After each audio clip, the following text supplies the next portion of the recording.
your face. The law of attraction. Be careful what you ask for. Means I got what I asked for. Exactly what I asked for. I spotted out from this moment flowers of God's greatness. I am my own opponent, smiling at fraud faces. Shoulder became the coldest, spirit came audacious, meaning I'm more focused. Worldly like all races, recorded where Ye did Otis. Jay had the car flaming, hopped up in Kanye's car. Told him Hey, drop them ghosts. Gave me like 5 stars. Drop them ghosts. Like Super Saiyan, now I'm live from the mercy. Drop them ghosts. I've been praying. Love is 5 languages, all in one like Malaysian. Shining my eyes, squinting, Hawaiian and maybe Asian. Peruvian, Arubian, brand new as a brand Nubian. All gets to my head, cause nobody really knew me then. New to this, but true with this. Why I'm still pursuing this. Manifest my destiny, past the devil's intrusiveness. Dropping out of college, my paper still looks so studious. I was inside the studio, when section know I rule at this. Attraction, be careful what you ask for. Means I got what I asked for.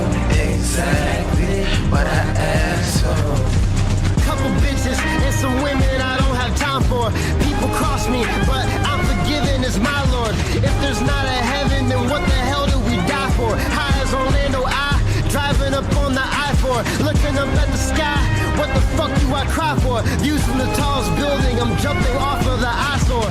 Crucified, no suicide. Difference between you and I. You can barely do it, and for me this more like do or die. Walking in his likeness, I carry these sacrifices. I know the cause that I'm dealt, so no need for Cleo the psychic. I'm psycho, I'm Prince and Michael. I'm not your type like a typo. Run the shit like a FICO. So now that I'm in this fight mode, I rise above the challenges. Dodge them in my challenger. First like Channel Orange, ahead of my time like calendars. Light candles of lavender. I can unleash your spirit, cause none of this really matters. Now listen close if you hear it.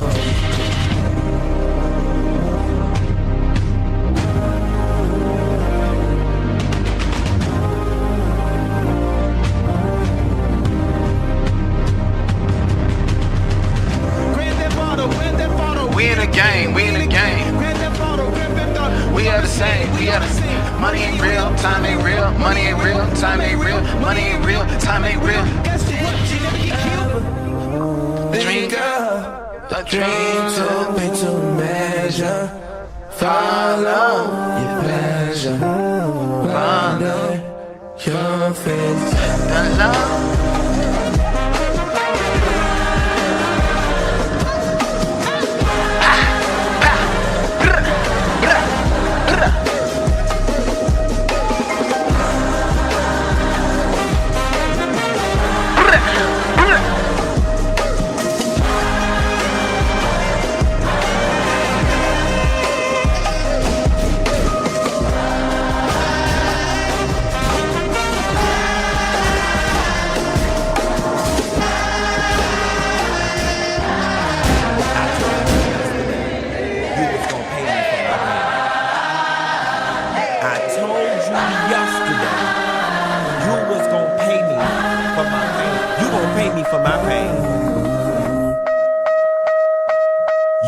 Me for my pain.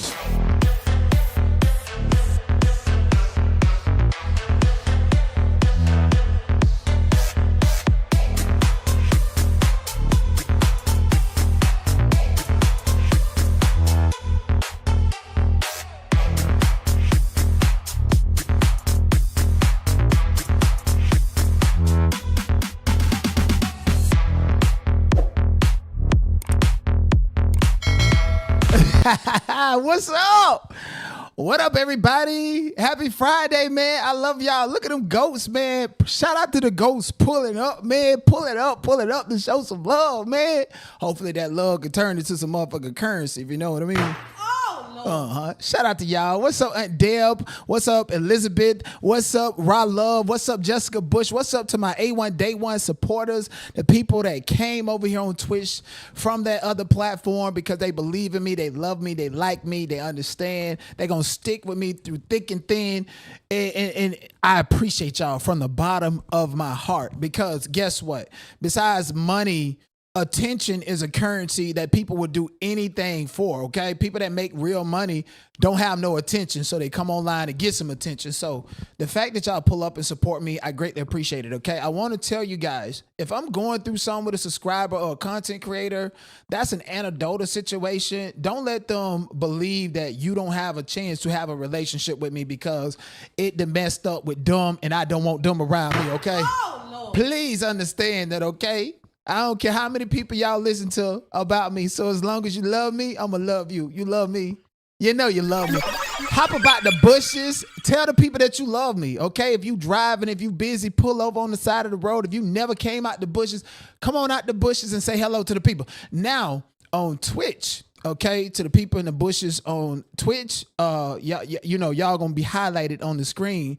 But you have to become a subscriber on Twitch. That's the best way to support your boy, okay? You can come and follow me on Twitch. You know, I don't know which platform has the most commercials, but some way we going to make this money. You understand what I'm saying? Oh, Lord. So come on over on Twitch and support your boy. A lot of y'all, every day I get messages, Denot, where have you been? Or even on videos, Denot, I'm so glad I found you. I know the people love me. It's just a lot of jealousy going on, platform manipulation and so forth. And we fight through that and we persevere. So the best thing for you guys to do is to come on Twitch, okay? Permanent fixture, okay? Remember, I went to TwitchCon, so I have connections at Twitch that I talk to probably 2 times a week, so here and there. So come on over to Twitch, and that's what we're doing over here. I'm not the person to, like, report people and all of this other stuff. If you ain't bothering me, then I ain't got no reason to come out to you or even respond to you because I'm the nigga that like to cover trending news, true crime, politics, and all this other stuff that's conducive to building a platform and also showcasing my personality, right? And people who really love my personality, that's why they tune into me. Or that's why they tune into Tasha K, who's delivering the same information. So to each his own. And I want to let you guys know that I don't rock with those people who have no personality and no belief in themselves, okay? If you're on the worldwide www like a platform, especially like YouTube, that you can tap into the www because when people are Googling stuff, sometimes the YouTube videos come up. So why aren't you playing the game and chasing the algorithm that way instead of trying to drag somebody else down because you don't feel good about yourself and you feel incompetent and insignificant? These are mostly the channels that don't belong, the channels that done figured out how to use StreamYard and hide their ugly ass face and run content on people like me who are entertaining to gas bitches up to feel like people are pulling up because of dumb, when in reality, I'm the energy, I'm the plug, and everybody know it, right? So I went and visited the hood all week, okay? I know a lot of y'all don't know nothing about that hood sector, hood side, but I strategically sent the bitch over there where they like to dox, argue all day, and that's what it is, and they stuck on stupid, okay? Go over there. Lord, shout out to y'all with the money. Make it Wayne, make it Wayne. Yes, indeed. Okay, y'all want me to twerk this big hockey player booty? Go ahead and make it Wayne. Keep on making it Wayne, make it Wayne. And maybe one of y'all can have that confetti coming down. Making it Wayne confetti over here. Yes, indeed. Okay. So, yes, thank you, everybody who loves me and who supports me. Greatly appreciate you guys. I appreciate my supporters so goddamn much. It feels like... Shout out to y'all. Even the people that have direct access to me, I don't beg them. I don't ask them. I just communicate with them. I send them love and I send them light, and we have healthy rapport. I'm not invasive. They're not invasive. And we have like this content creator to subscriber relationship, and anything personal is generally kept surface and is healthy, right? And those are the personal relationships I have with people. I don't mind talking to people. There's some people in the bushes that be like, I want to talk to Denot, but I don't like how he treated this one person because of it. No, get your own experience. Come on up here. Come on and hit your boy up. You know, shout out to y'all. Just, I want you people to know that I'm a real person and I got a real life and stuff like that. Come on, man. Y'all be taking this stuff way too serious. Prime example, I don't talk to all of my supporters every day, and every day my supporters who die hard supporters, they don't be in my live stream. Some of them don't even come out to chat. I want you to know that. Some of them don't want to come out. Some of them are being severely harassed by people who feel like because they are 86 that other people shouldn't enjoy their opportunity to enjoy my content and stuff, right? So I want to say those are my strongest supporters, because I said it a long time ago. The more you harass somebody that support me, the closer you put them to me and the further away you go. Oh, Lord. Yes, indeed. I don't know how these narcissists work, but that's how I go. If you mess with a supporter, then I'm gonna embrace that person because now I feel like I gotta protect that person. And you wail in the rearview mirror and down in the hood where you gonna stay and where you ain't gonna grow and where they like to do the type of stuff that you like to do. While I cover my trending news, trending topics. Oh, Lord. Strategically so. But anyways, what's up, Andrew Taylor? Thank you so much for being here. Absolutely. Now, I know I haven't been live in a while, but okay, we got 2 days left. It seems embarrassing with only 5 guilted, but guess what? I ain't go live, so that's just the nature of the game. But guess what? When I go live, I come here to bring you guys a lot of energy, a lot of hope, a lot of trending topics, a lot of common sense. Everything that I say to people don't agree with me. Okay, sometimes I'll be up here just doing improv, saying things that I feel like it's funny to get you guys to engage. So not all the time I get it right, but I promise you, you know, I'm well to do, put together.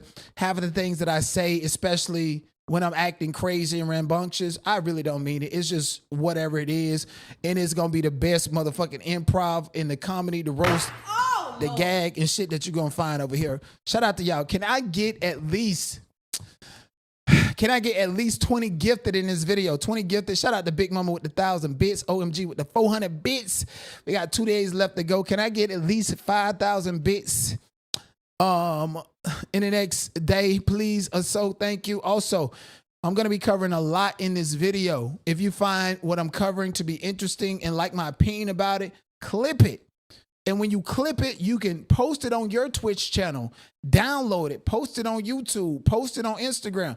It's called clip forming. That's how all the streamers do it. Aiden Ross, Clavarker, who's on the docket, Trap Lord Ross, fucking Kai Sanat, weirdo ass, all of them. You know, this is how they grow and sustain their audience on these multiple platforms, okay?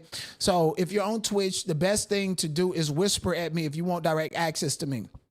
Now, I think I'm going to be doing this therapeutic life coaching type of thing, since people can get up here and flip cards and sell big ass pamphlets so that they can collect all your tea and use it against you like a true fashion narcissist and do it under the guise of spirituality.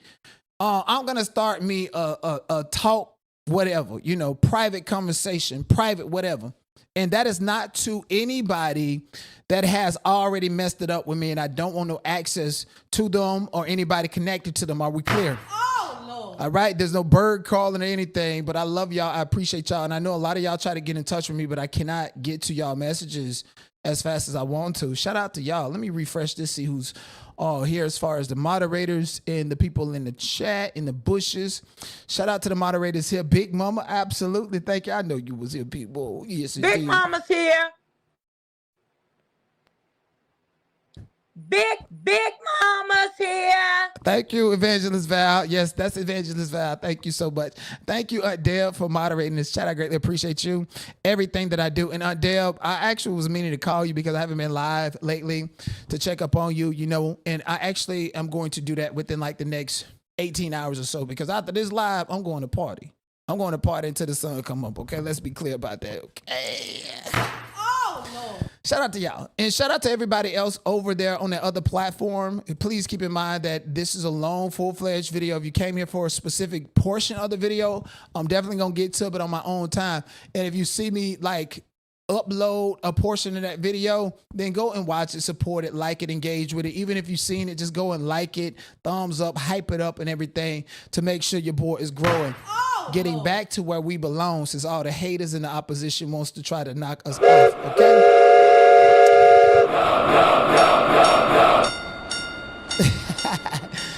Thank you. I greatly appreciate you. Absolutely for that. Yes, indeed. Come on over. Join the club. Join the club. Shout out to y'all. Now, y'all know once I get into the content, I just like get into it because we got a lot to get through. So all of your support is greatly appreciated at the beginning of the video and most definitely towards the end of the video. Throughout the duration of the video, I'm going to spend a chunk of time talking about Chrisean Rock. And during that portion of the conversation, I'm going to drop the link because people have differences of opinions and people like to challenge my opinion. This is not an opportunity for an op or somebody to come up here to try to ruin a great live stream. That's weird to me. Okay, you have to catch me on that type of time if you want that type of energy. Otherwise, you just gonna look weird to the people in the public. Okay, Absolutely. And speaking of that, like I told you guys earlier, I was over in the hood. I was over in the hood all week. Me and my homies and friends, we laughing and gagging. And I'm like, I'm over in the hood, you know, trying to stop and put out a fire before it starts, at least when it comes to me. And I think I successfully did that. Shout out to those creators who exploit, dox, harass, and give people a platform to harass people and call it content. I personally don't think that it's content. I personally think those are growth tactics. And for y'all to be doing that now, years later, I don't like going to the chitlin circuit. But I had to take somebody there, because they going to take her through there, and she don't even know what the fuck she getting into. Goody tried to tell you a long time. It's Goody.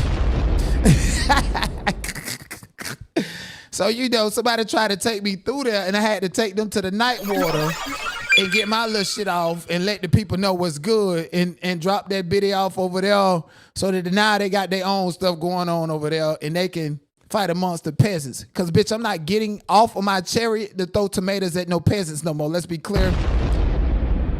It was my idea to send the peasants over there, not nobody else claiming it to somebody else. They claiming it's somebody else because that's the person to give them validation and go on and play down yonder.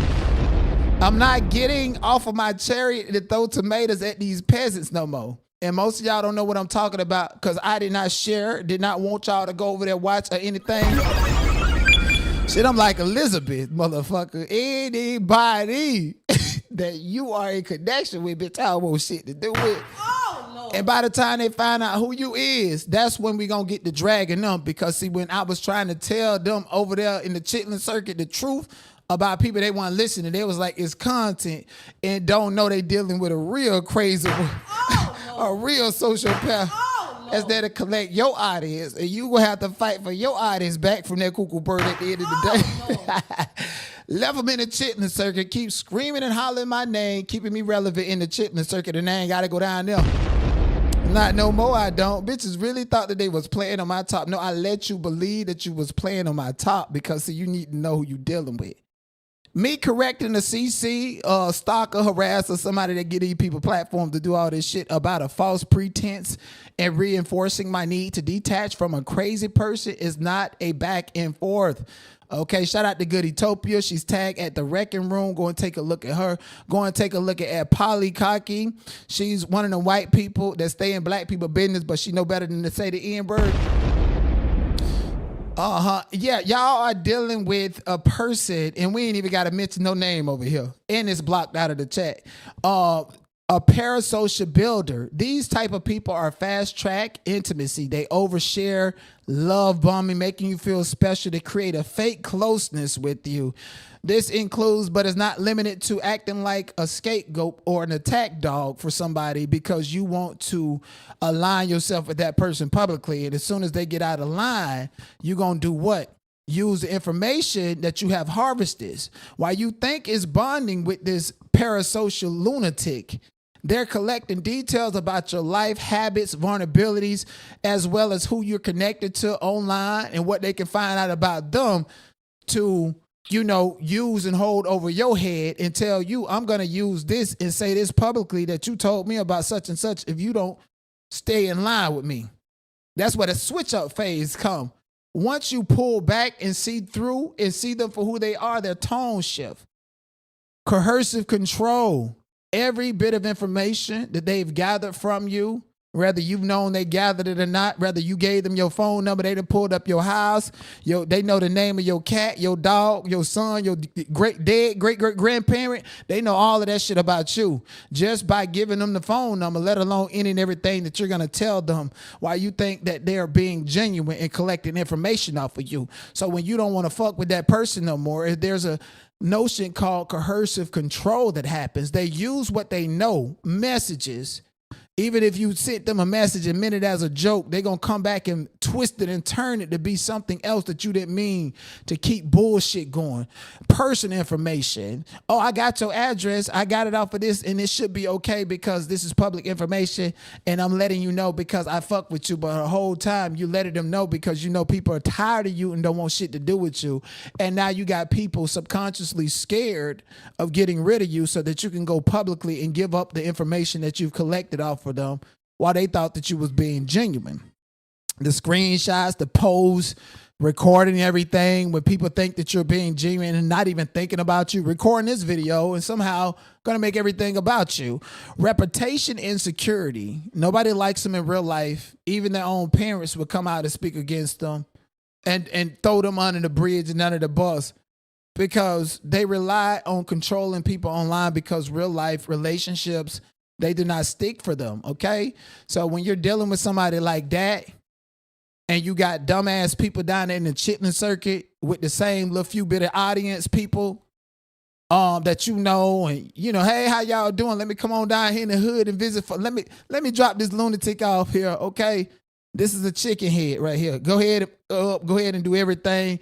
Get on the Fetty Wap. Go ahead and drain her cash app. Go ahead and make her feel special. And then when the cash app stop, and then when the narrative stop and it's time to flip it on you, they're going to tell you everything that's true. And they're going to say that the knot was right and we knew it the whole time. And I still ain't going to fuck with them. But that's how they're going to get you. So you can stay down there.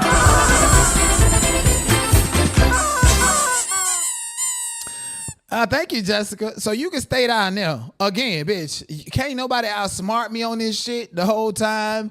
You really wanted some big D energy, and I strategically gave you that when it was convenient so that other people in the chat like Mr. Nobody knew that you was doing everything because you're obsessed with me.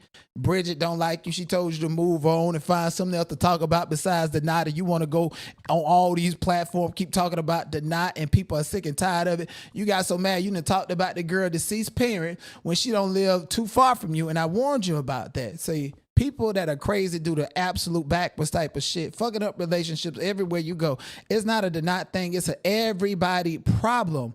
Matter of fact, let me go ahead and read this comment from Polly, who probably do a video, and I probably let her use my name and share it on my community wall to get her some clicks and some views so that y'all can go over there and hear the truth with a content creator who's building and growing and actually talk about real things other than bullshit. Somebody that's actually just trying to defend themselves because they came online and found a lunatic. Coercive control, says Polly. Her threats are showing private conversations and your private information. She did this with me, Corinne, Elizabeth, and Polly was never a supporter of mine at all. Corinne, Elizabeth, I never gave you any information. You went out and did this stuff to these people on your own. She said, I'm forgetting some others. This is a pattern. This is not just about the knot. She has done this to people that never did her wrong. People wake up. This ain't just about the knot. It's about this individual's pattern of behavior in general. Reputation insecurity also done to deny Elizabeth, Corinne, and myself at least. Again, pattern of behavior and clear disregard for boundaries of not just the knot. Okay, gotcha. And I think people will be like, okay, this is cool. You fuck around, you find out that you got the female knot over there on y'all neck. But the bitch that actually misappropriate everything that they do. See, the difference between me and a lot of these losers that want to clout chase and attach themselves to me. What happened to Cat Medusa? Anybody heard from her? Did she build a platform and do a whole world tour about me and other people? They don't last. Okay, they don't last. Them people only want to talk to you because they can't talk to me. And by way of talking to you, people like Timmy Tuckett will call me and, oh, I'm live and I'm going to send you the link. You can come over. I ain't never call a bitch to come and hit my motherfucking link because I don't need a soul to validate me. And I don't need to talk about a soul that's on this bitch trying to do what they need to do to make their money, to take care of whatever they need to take care of. Talk about some fucking trending topics and not me, bitch. And because I hate all of you niggas down there in the chitlin circuit, I gave you somebody that's going to drive all of y'all, and y'all can fight for y'all audience with that one. Because over here, you can't get no clicks and no fucking views at all, bitch. You would never outsmart your boy. I am T'Challa. Hey, what's up, YouTube family? It's Denai. I got big dreams to see the world and do what my heart believes. Everything ain't what it seems, so I'm here to tell you the truth about pop culture, hip-hop, and some of the most toxic shit across the web. Forget Charleston White. I'm the one. Like it or not. Better subscribe to my channel and like this video, because I'm not gonna stop. I am T'Challa. T'Challa.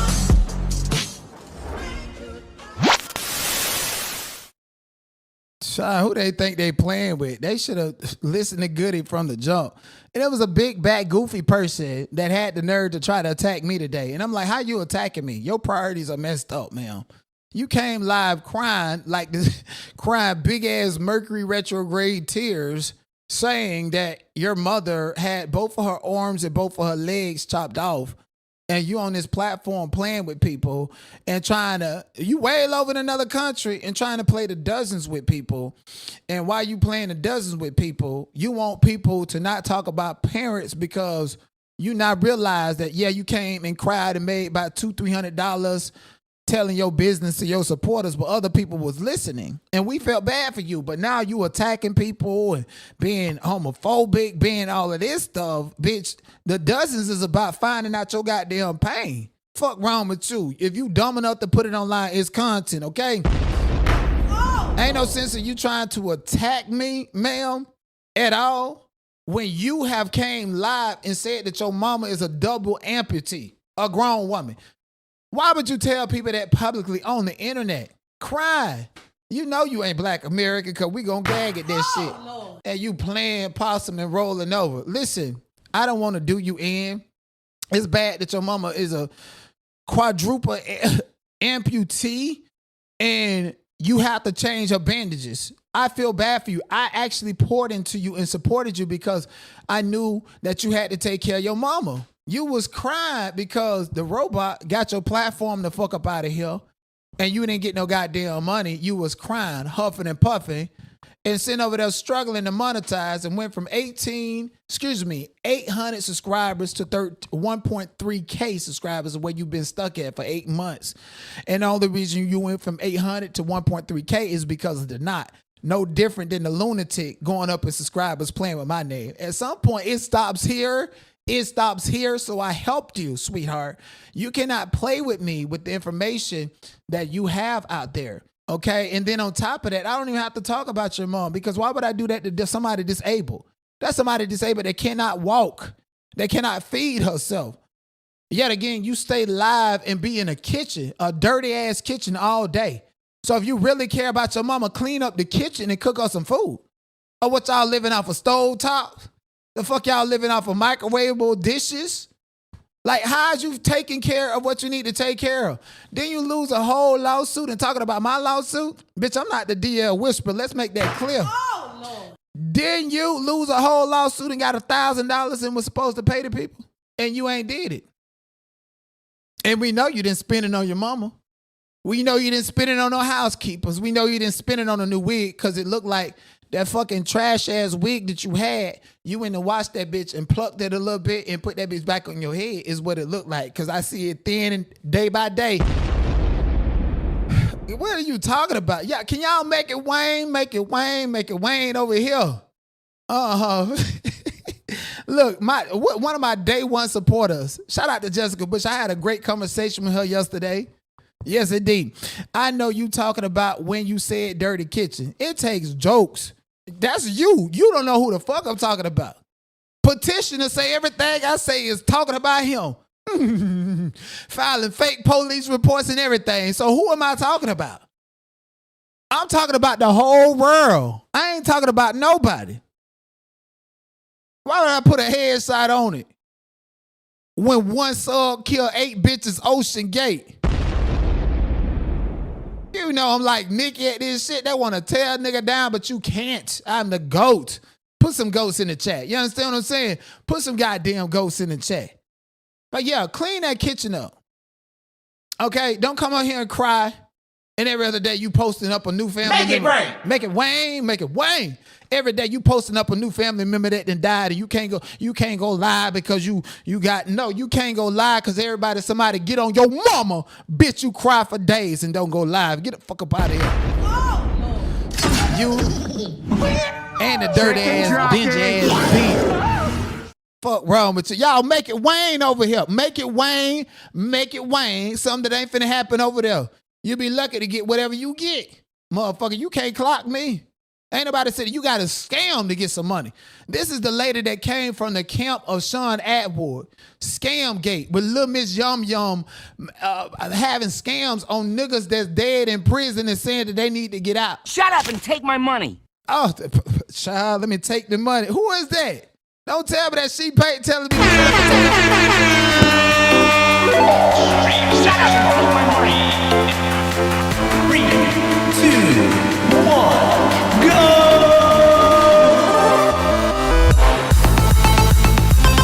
Round 1.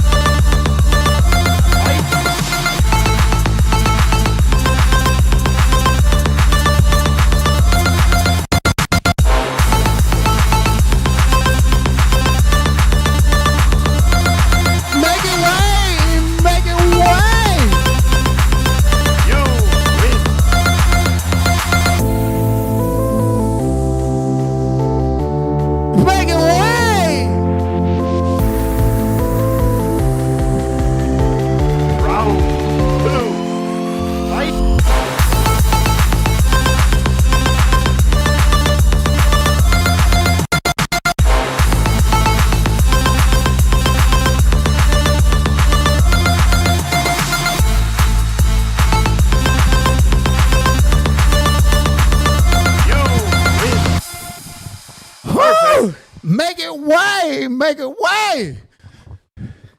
Yeah, bitch, we gonna make it way. And every time you get up here, you big back ass hunchback of Notre Dame, that glory the hippopotamus looking ass. Up wrong with you. We gonna make it way. Shut up and take my money. Is that she Pace telling me to shut up and take our money? Oh, Who is that? Who is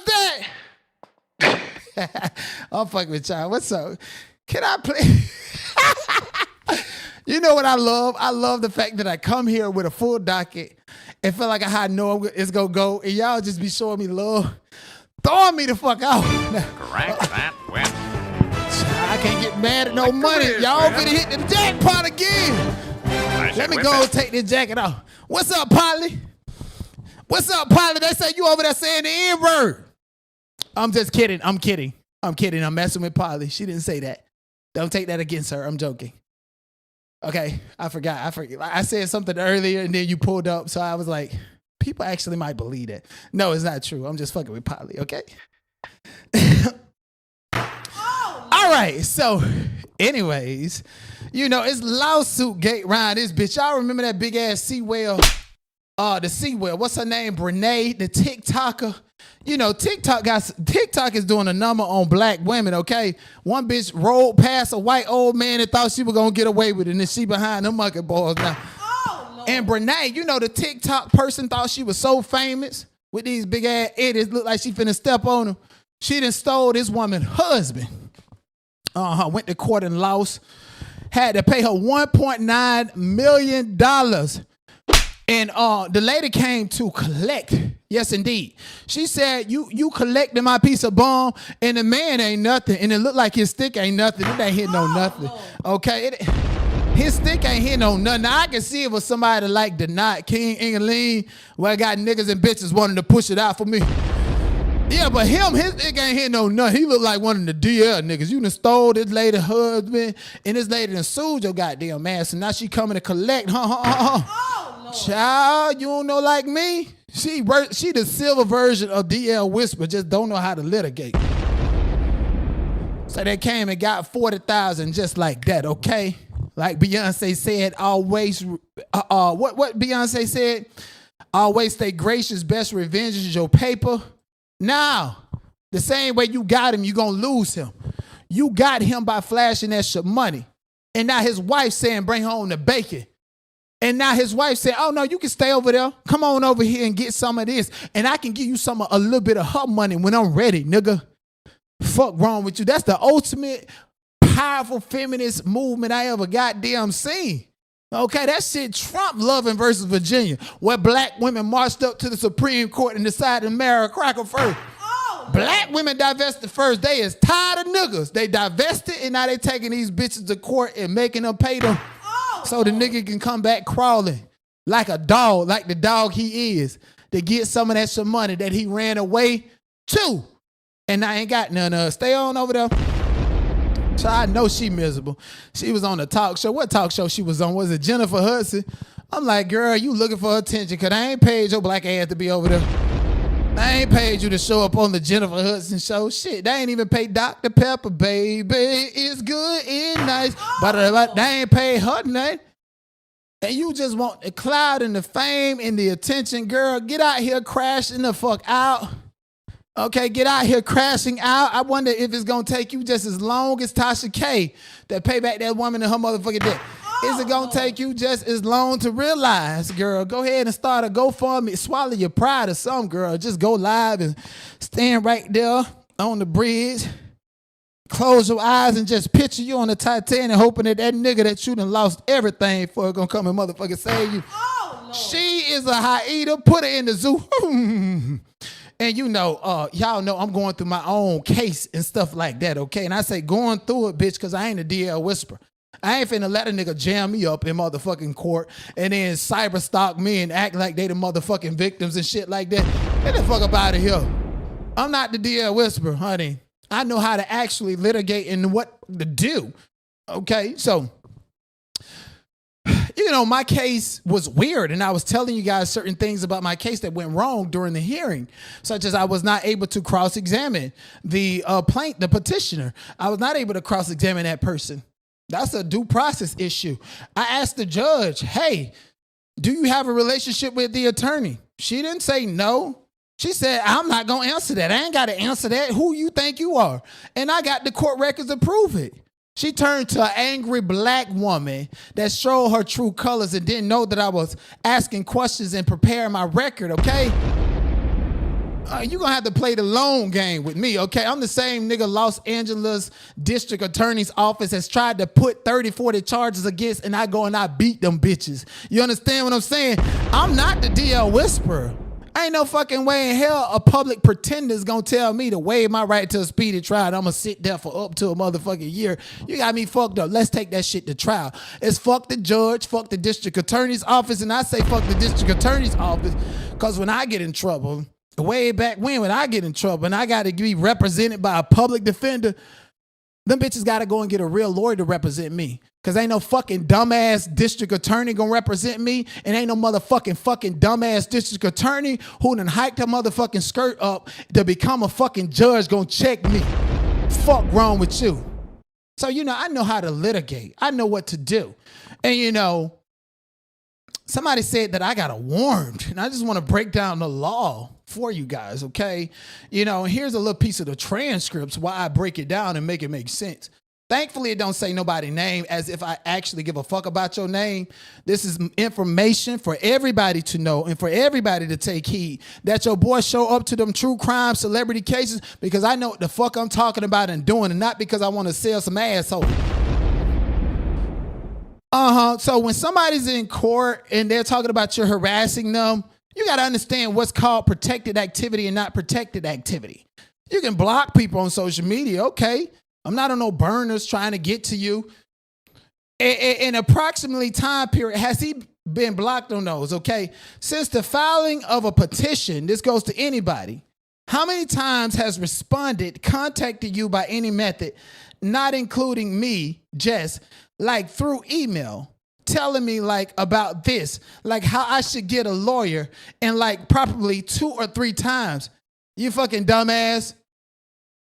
When you are representing yourself and don't have a lawyer, the law requires you to contact that person and let them know about filings and movements that you're actually fucking doing. Because if you don't do those, guess what? This person can say you wasn't properly served or they didn't follow the proper channels and so forth. And then when you still litigating the case, though people want to come out here and don't know the fucking law, brag about winning a trial court judgment. Okay, fuck that bitch. Let's get higher. And I said it the first time. I said, let's get to the crackers. And I didn't mean that derogatory. What I meant it by is let's get to a group of people who's going to see the black and white when it comes to law and the black and white what happened at this motherfucking trial. And not a goofy ass bitch that's far left. And I don't get along with nobody that's far left, FYI. So when you still litigating a case just because you got a judgment, motherfuckers still have to follow the law and do certain things. And from what I recall, When you file an ex parte communication motion and you don't have a fucking attorney because your attorney has filed a motion to withdraw, you have to contact that person. If I contact your attorney on behalf of you after they filed the motion to withdraw, you can go in and say you wasn't properly served. Oh, no, bitch, I'm not going to give you those legal defects. I'm going to contact you about this litigation and tell you, pursuant to California Rules of Court 3.1204, that you have to give notice. You have to state with specificality the nature of the relief to be requested and the date, time, and place for the presentation of the application. That's the fucking law. But guess what? It's so many dumbass, low vibrational fucking police out here. They'll take reports. Oh, he sent me an email. He called my phone and told me that he has a motion and this motion is supposed to be heard on this day. And then when this day happened, and that's harassment to me. No, that's the law. But you got some dumbass police officers and some crafty ass district attorney's office that probably don't like it, boy, because they know internally that they've tried to give me a record for the longest time. And make no mistake, I just took a charge finally. Want me to tell you why? Oh, because I had other plans to lead the fucking country. That's fucking why, okay? And mind you, that was planned way before the actual filing of any fucking orders or cases against me. No matter if they snatching fucking channels, whatever the fuck they're doing. When I plan my fucking life, I get there and I go there. I'm a God's child, bitch. Law of attraction, everything that I created, I do it. It's planned. I know where the fuck I'm going to be 6 months from now. And it ain't in jail, bitch. And even if LA County wanted to be like, we don't like him, let's go ahead and file cases against him. Maybe it'll work, maybe it won't. Or if they dig deep in the record, they'll see that I don't fucking mind sitting down in jail with a $250,000 bond for 30 days telling you, fuck the judge, fuck all y'all bitches, let's take it to trial, let's let the people deal with this. And then let's get the court reporter transcripts, like how I got the court reporter transcripts. So I just want to say to the dumbass police officers or people who think that they're going to pursue some shit against me, there's no court order telling me that I cannot discuss my motherfucking case. And there's no fucking court order telling me that I have to delete anything that I said before this happened. I say what the fuck I mean, and that shit is still up and it's hurting you, bitch. Oh, well. That's to anybody, okay? If a court order said deny, you can't talk about this case. Oh, what? Oh, bitch, you know that's a violation of my First Amendment right, so you can't even order that. And by the way of you ordering that, it gives me more merits on appeal and at the higher levels.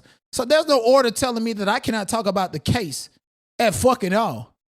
Everything that I say belongs to you. Bitch. I've been saying since fucking Clubhouse to all you broke ass niggas. And I started that shit when I debated Dr. Umar Johnson on Clubhouse. This nigga coming over here talking that stuff smoked him intellectually. I don't give a damn how many times he say the same thing 3 times in a row. Say my name, say my name, say my name, ass nigga. He got smoked. And he's a grifter, ain't build no goddamn school. And I told him, you worse than the Wiley Lynch letter because, you know, you actually a horse, nigga. You actually a horse that need to be butt broke. And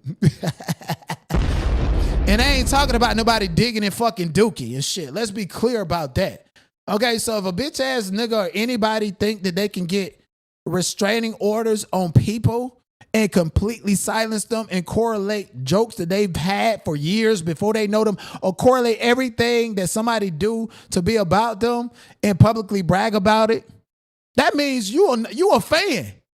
You watching everything that I do. You are a fan. You are cyberstalking me. That's why you steal my jokes. That's why let's clout check. That's why they make certain friendships with people to try to use against and drag against. You understand what I'm saying? You are a fucking fan. Bitch, I don't give a fuck how high you is. You can be stuck like a gargoyle for all I give a fuck. You don't rank to me. And again, bitch, I'm pretty sure, and based on what I heard from certain people, including the source, you know you don't fuck better than me. You know you don't drink better than me. You don't do a motherfucking thing better than me. But ride stink and slurp it, because I don't do neither one of them. Fuck wrong with you. And again, another thing. Remember when I told y'all the judge was like nasty and I was asking her questions? You know, and I'm saying I can just ask him questions. Is it possible at a certain point, instead of him just talking, that I get to ask certain questions? It's called cross-examination. Okay. So why you didn't let me cross-examine him? And then in this paper, you automatically closed out his testimony and told me to go into mine, gaslighting me, trying to take advantage of me. Oh, you bitches thought that y'all was going to use the system in the court and then have me arrested so that I can't litigate my motherfucking appeal. Uh-huh. And so remember when I told you about the judge? Here's it right here on page, right here. I was like, okay, this bitch is prejudiced. Okay, at this point, I know I'm gonna have to go to the higher courts. Let me show you where I started asking the judge questions. And anybody that wants this, y'all can get these transcripts. They've already been published publicly. And I sent them to other people who cover multiple true crime cases, including this one. So I told the judge, I mean, you seem to be very irritated with my proper objections and whatever. So I mean, the court, that's the characterizations that you have on your objections, sir. You're saying they are proper and I'm just making a ruling on them. Sometimes I abstain. So at that point, I'm like, okay, so the objection can just feel the court getting upset anytime I want to object. And there's a few spaces. The court said, I don't have a feeling. And I said that I wanted to object. The court said about this at all. I have no feelings at all. I said, do you have a third-degree relationship with Ms. Mines? The court said, I'm sorry. I said, do you have a third-degree relationship with Ms. Mines or something? I'm not going to respond to that. Do you guys go to the same church, know each other's family, or anything of that sort? She said, I don't know your family. You said you don't know my family, as in your family. You didn't say her family. You said your family. You thought I didn't caught that, Your Honor. Because these are the biggest liars that sit up there. An angry, black, light-skinned bitch in a robe is what she is. And I said, because that's very relevant. The court, why are you asking me that? I don't know your family. I didn't say my family. I said Mrs. Mine's family, specifically. And I said, well, let's say it like this. Your Honor, I'm not going to be argumentative. If you were a different person, and you were just sitting there asking me this, do you think that I should answer something like that? Because I find that at this point, I mean, according to the judicial canon, you're obligated and you have a duty to disclose. And I'm asking you information to disclose. If you guys, I know I have a duty to disclose. I am choosing not to respond to that. I said, ma'am, you have a duty to disclose that type of information. Rather just know, I am sorry. I mean, maybe I need to put away. You did. You actually know her. I asked you, do you? The court, you know what? I'm not under cross-examination, sir. Well, you can be put under cross-examination. Okay? Because when I filed a request for, litigation to file an appeal in my case and it was denied, I was like, you know what? I'm not going to get mad. I'm going to write the presiding judge at the appeals court and let this judge know that I have 10 days to go to the California Supreme Court. And if the Supreme Court don't take the petition, I can go to the United States of America court. Basically, I was telling him, if you want to do this, I can make case law. I can make new case law in my name if these bitches want to make history and see who really is the king of law and know what the fuck they doing. So when I wrote him that letter, and I was like, I know I can do these things, but I'm going to go back to the trial court and file a motion for new trial and a motion to vacate the fees because this is oppressive and it's in violation of all of my rights. So when I went back to the trial court to do those motions, I was like, the judge is going to deny these, but this is procedural stuff that I have to do. So I'm not going to be emotional or give a fuck about her ruling. These are things that I have to do to perfect my record for the higher court. Not only did she deny the motion for new trial, but she just removed it off a calendar, which was a denial. And the other party didn't even have to file an opposition to it, which is crazy. Okay. All right, bitch. Okay, cool. Well, the appeals court denied my opportunity to file an appeal because I'm a vexatious litigant, and I wrote the judge telling the judge that I know what I can do to him in his motherfucking order. But I'm going to go back to the trial court and take care of this. And when that judge saw that that's what I did, guess what? that's when he granted my appeal. You understand what I'm saying? Because if I would have taken it to the Supreme Court already from the first time he granted my appeal, y'all would have been able to use that against me. So let me go ahead and back down to the lower court to perfect my record to make it even more difficult for this presiding judge at the appeals court to deny it as a matter of law, because now I got more issues to take to the higher court. He granted it because he didn't want the smoke. And now you got somebody who's publicly bragging about filing police reports to get me arrested simply because I'm talking about the case and simply because I have the right to talk about the case. There's no court order to stop me, and there would not have been no court order to stop me. If the judge would have said, we're going to issue these and you cannot, and we're going to also tell you that you can't talk about the case. Oh, I would have filed a writ for supersedence a long time ago. And y'all gonna understand that I'm nobody to play with in the courts.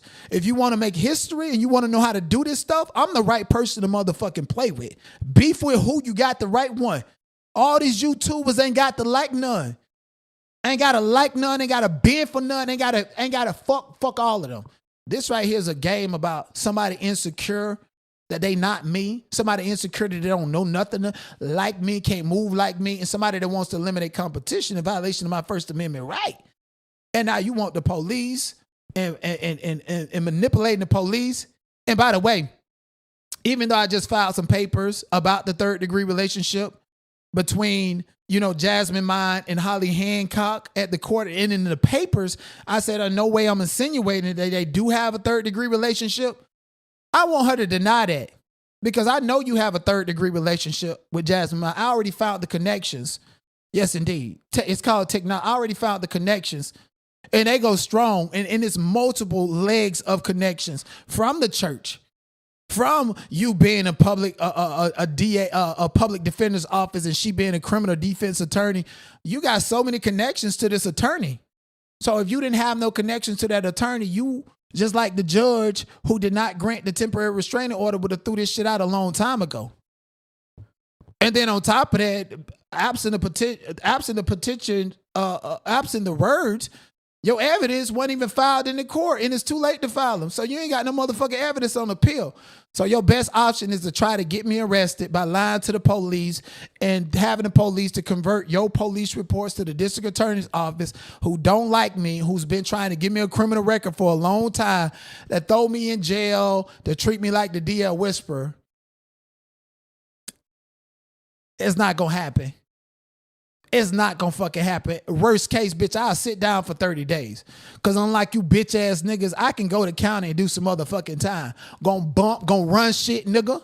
Fuck wrong with you. You can't go through none of that, bitch. I'm good with the Bloods. I'm good with the Clips. I'm good with everybody. People want to say that I'm this dangerous person. I'm here to admit to you, bitch, I am fucking deadly and dangerous. But in a sense that you must understand that even Clarissa Shields, she knows she put her hands on somebody, she going to jail, even though she's the GOAT and she pop her shit and got a nasty fucking attitude. I know that if I hit you, I'm going to jail. I know that if I do things, I'm going to jail. That don't mean that it's not your fucking duty to know that if you cross that line to where you're violating my rights, I will violate your fucking rights too. And that's in the name of self-defense. That go for anybody, not just one specific person. That go for anybody. Leave me the fuck alone. Don't play with me. And I think everybody should have that attitude. If you don't, you just a fucking walking victim. Somebody can just come up and do anything to you. You should walk around like you're going to protect yourself and love yourself, especially women. Fuck wrong with you. Women leave the house every day and got to hide they snatch because these niggas trying to get it. You ain't got no bear mace. You ain't got no taekwondo. You ain't got none of that shit. You just out there opening it up like a big old crab leg. Is that what you're doing? And again, if a motherfucker put me in a situation where I have to go, bitch, the DA office, especially in LA, bitch, okay, let's go. Okay, we gonna sit in this bitch for 30 days. All right, cool. Y'all got me. My audience, if I go to jail, y'all gonna put some money on my books. Y'all gotta pull up to nobody platform that's doing none of that shit. You ain't gotta do it no more. Cause you find out motherfuckers is jealous all type of ways. You ain't gotta do it. You got the information. Some of y'all got it. I got mods and shit in the Discord. They know what to do. Shit. Shout out. Even Koreans hit your boy. I ain't gotta ask. I'm for one of y'all, bitch. If I gotta go sit down for 30 days to prove a point, that's what the fuck I'm gonna do. Cause I ain't no scary ass nigga. Fuck wrong with you. A bitch ass nigga have me arrested for violating restraining orders. Where? Here's a jury instruction. The defendant is charged in violation of whatever. To prove it, a court issued a written order that the defendant don't talk about the petitioner or whatever. Okay, ain't nobody talking about your dust ass bitch. The court order was a protective stairway order issued on yada, yada, yada. The defendant knew of the court order. The defendant had the ability to follow the court order. The defendant willfully or intentionally violated the court order. Someone commits an act willfully when he or she does it willingly or on purpose. Yes, indeed. Get your pen and your paper. Because it's blank. You got to go out there and figure out what is willful and unwillful or whatever. You got to go out and figure that shit out. And then on top of that, if you publicly bragging about filing police report, you think the police want everybody to know that they're investigating them and they finna go and arrest them or they finna file some shit and send it to the district attorney's office? You run your own case in that mannerism. Good luck or whatever, child, please, and thank you, bitch. Like, I'm like Nelson Mandela, bitch. I'll sit down just to prove a motherfucking point.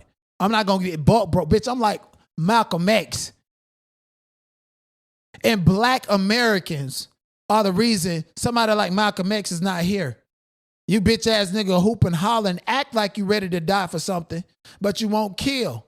You won't kill and you won't die for nothing. You just want to run your dick suckers on fucking line because that makes you feel special and you pander to whatever or whoever the fuck you got. Nigga, I'm about that motherfucking life. I wish a nigga would, bitch. Let's go. I'm soldier. I'm suited and booted for this shit. I can survive anywhere. Anywhere, any motherfucking day. Ain't no bitch ass nigga. Fuck wrong with you, bitch. I don't have to put on no white voice. I don't have to be nice to damn bitch that I don't motherfucking like. Let that paperwork do all the talking. Okay, so that is that. Shout out to Sandiva for being here. Love y'all. I appreciate y'all. They say Tasha K finna get ready and go to jail. Cause they been found her money. She been fucking with Cardi B, and she is the drummer and brought her to Tasha K's front door. And Kaya, the queen of roast and gag, then drug the fuck out of her. Personal strip is what we the people say. You making GoMe fund me's out here begging for money. Your house is up for sale. Your cars is getting repoed. You in here crying, telling all your business because they say Cardi Flee is after your money. She said she done had enough of you talk about her, and when all you had to do was put duct tape on your beak and shit the fuck up and leave that goddamn girl alone. They take that shit down when they asked you the first fucking time. Bitch asked me to take it down. Okay, it's coming down. I ain't getting ready to pay no $4.5 million. Okay, we gonna gag and then we gonna take it down. Gag order. Now you running around like a T-move some more is what we the people say doing stand-up comedy. That ain't nobody, and I do mean nobody is coming to telling jokes that ain't nobody laughing at, and the people are gagging because we laughing at you. Now you out here in these streets telling all your business for sympathy that ain't nobody giving. You yelling uncle, creating GoFundMe accounts, and the people are gagging because we know that took a lot out of you, knowing damn well your winos ain't got no goddamn shit money. I don't know why you created it in the first place, but they say you raised $10,000, and the bankruptcy court gonna want to know about that too. You got a whole lot of nerve asking your drunks to pay your debt. You know what, Woody Woodpecker? I thought you had a husband who took care of you, child. He said, "Get money, bitch." Anyway. That you can, because he ain't got it, but Bachi B wants it. She wants to pull up all the accounts. She want to know where the money at, all the offshore accounts. They say you've been hiding money in your pussy. She wants your pussy lips open. She want to see what's going on. You know what? Why y'all demons always fucking with folks? I don't understand. Then playing the victim is beyond me when you always making the victims, and all you had to do was shut the fuck up. Gag order. We not mad at you. We gagging at you, girl, because you bought all this on yourself. Talk about I was my own enemy, girl. Child, now you see the queen know the shit. Everything I say gonna be the motherfucking truth, girl. And you, on the other hand, you still ain't learned. Girl, child, no wonder you bloated and your hair falling out. Bitch, okay, you want to borrow my ice cream van? A gag order to sell snow cones and pussy on the side? Because they're coming to get your car, your house, your wine bottle, your bank account, and your black ass for hiding money in them offshore accounts. If you have been doing it, Bachi B said her lawyers is going to find out. And we knew it. Okay, child, it's been 9 years of running your beak and you still ain't shut up yet. Now you crying for help. You chapter 11 fouling ass bitch. Ain't no help coming for you, whole FEMA is closed. This girl is out of control. Bocce B is singing, bitch better have my money, okay? Gag or the child. Tasha K say she cannot fake this shit no more. She needs help.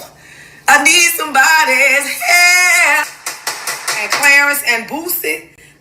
Clarence Shields and Lil Boosie say you keep talking, they gonna sue your ass too. Girl, you gonna be paying everybody. Shut your beak. You ain't gonna never see no checks, Tasha K. You just working to pay your debt.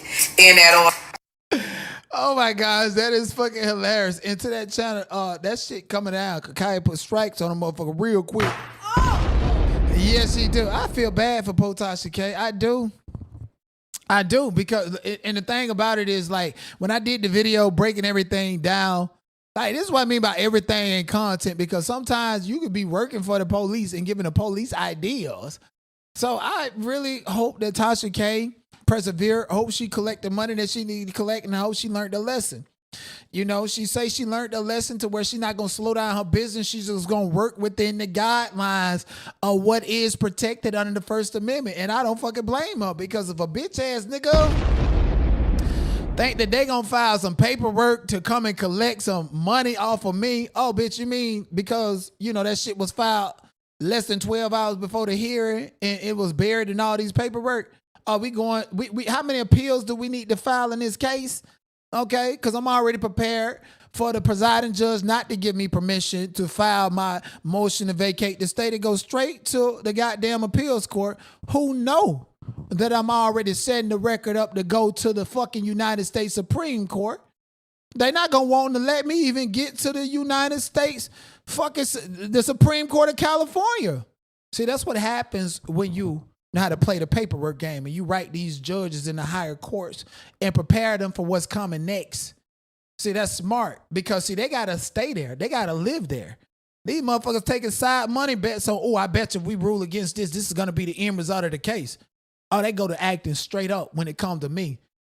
They go to acting straight up. They even deny my motions to, motion to amend the notice of appeal to add in a motion for new trial. And when they read the papers, you know, they know that I already know that even if they deny the motion to amend it, that I still can file and still can claim the motion for a new trial. So I'm just doing due diligence, because if I need to go to the higher courts, I'm going to show how they did this shit and it was wrong.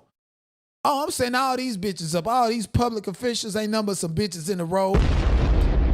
They're going to act straight when it comes to me. So, you know, Tasha K had Olga. They say Olga went back to traffic court. Oh, Lord. Not Olga went back to traffic court when niggas is getting DUIs over in the hot HIV AIDS capital places. Call Olga, okay? Don't call me, bitch. I only practice the law on behalf of myself and my family, and I'll do it again, bitch. I'll take 100 years if a motherfucker fuck over my mama and I'm trying to get substantial justice. And for these crackers that put me in jail for practicing law for trying to get substantial justice for my sister, the next step is somebody gonna get blicked off. Yeah, come on out the bushes and enjoy the show. I greatly appreciate y'all. Absolutely, come on, bring your ass on about the bushes. Okay, so Tasha K got to pay back that money. People online running their mouth, making y'all believe that they're going to collect a fucking red penny off of me. Okay, bitch, let's go. You going to collect the penny off of who? I'm waiting for y'all to file the paper. I already got my shit ready. My shit is already ready. The appeal court said, deny, you need to file this in the trial court. I'm like, damn, I got to file this in. I got to go back to this bitch. Okay, I can't push the issue. I gotta let them think that they're gonna file some papers to execute on this. Make them feel empowered and make them feel like moving paperwork so I can show them how to move this motherfucking paperwork like I've been doing eating niggas up. The king of true crime and all of this shit. Fuck wrong with you. And I've been trying to tell you, I don't know why women sit up there act like they ain't worse than men. Women want to have more SEX than men and all. Big grown ass woman in the room with this woman 13-year-old son.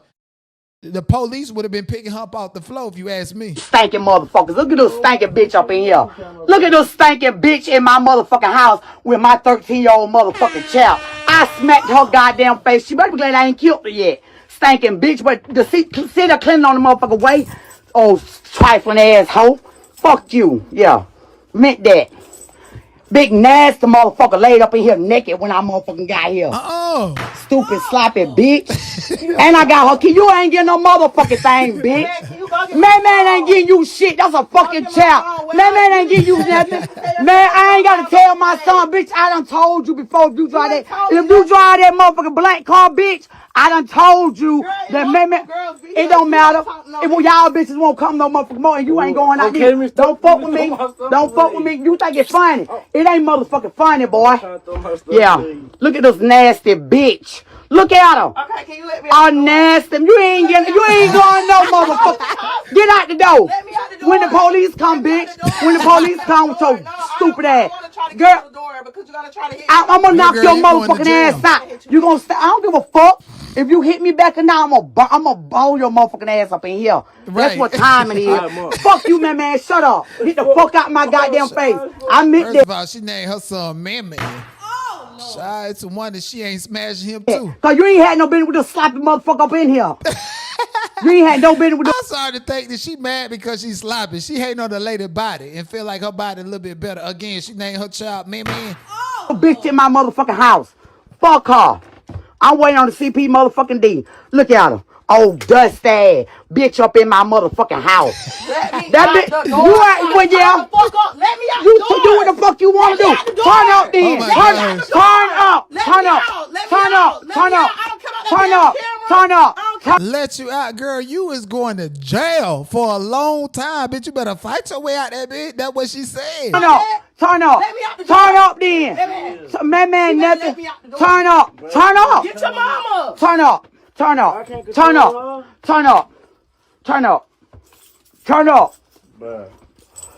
gonna beat your motherfucking ass in a minute. You finna get it. Yeah, but right now, I need her to stay right the fuck here. Right. Yeah, she ain't going nowhere. I threw my stuff away. You throw her shit away. You should have thrown this nasty ass hole away. Why you got her laid up in my motherfucking house and my goddamn light bill $500 motherfucking dollar and ain't even one of y'all put in on it. Lord have mercy. Now we got to the problem. See, that's the goddamn thing that is the problem in the black community. She literally just told us the problem. Her problem ain't that this woman is a predator in her house. Or that her problem is she got a badass, built-ass, refrigerator-ass, built-ass body and that she ain't put in on her bills in the goddamn house. So it looked like she would have been selling her son, whether indirectly or directly. So did she go to jail? Did this bitch come up out of the pocketbook? Know what the fuck I'm talking about? The fuck? Yeah, this nasty bitch. Look at her. Ain't nobody got to ask you. Let me get $100 in. Let me get it. Let's go to the car and get it. Okay. When the police. Both of them bitches need to go to jail. You just pimped and pandered your own son to a grown with so. I am so disgusted by this goddamn behavior. This is what women do. This is why you don't see women getting arrested for predatory behavior. Cause a mom and a dad are hitting them bitches in the pocketbook to be quiet. That's a goddamn. Both of them need to go to jail. Let me know what you guys think in the chat. Police get here. Yeah, I need that. Wow. Man, shut the fuck up. I got plenty. If I ain't goddamn got it, I can get it. I always remember that. That bitch ain't got no money. She hunts somebody else's money to go to the casino. Oh, no. But she need to go to jail for aiding and abetting predators. Cause she give you that $100, she gonna be in the mood in that bitch. Police outside. I wouldn't give a fuck. They can come in. Just the fuck they can. You let her in this motherfucker. You might as well let the city clean in this bitch. Look at this shit, y'all. Look, I'm gonna put this bitch on face. Look at these stinking motherfuckers. Look at this. So I want to know, did she go to jail? Like, did she go to jail? Like, y'all know I got a docket and I just pull up stuff. I don't watch it because I like to be like reactive. But she need to go to jail. Like, why all these men out here getting caught up? If a man smile at a little girl, he going to jail, motherfucker. She literally laid up in there training him and pulling on it. Not, I didn't say all women. I'm talking about her. And I'm talking about this woman that just literally sold her son to this woman. Mm-hmm.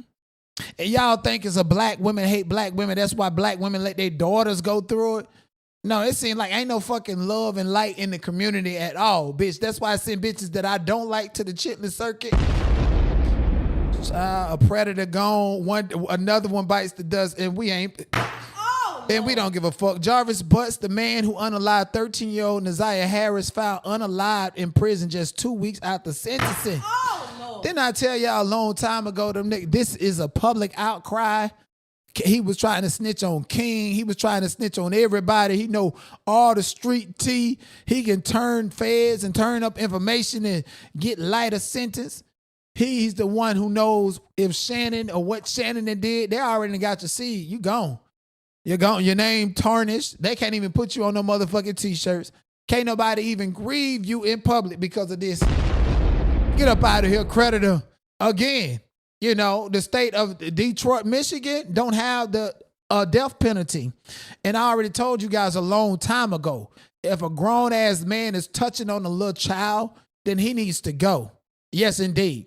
He needs to go. And I'm not talking about how like Madagascar sit up there and try to act like a 25-year-old dude looking at and wanting to date an 18-year-old. They grown.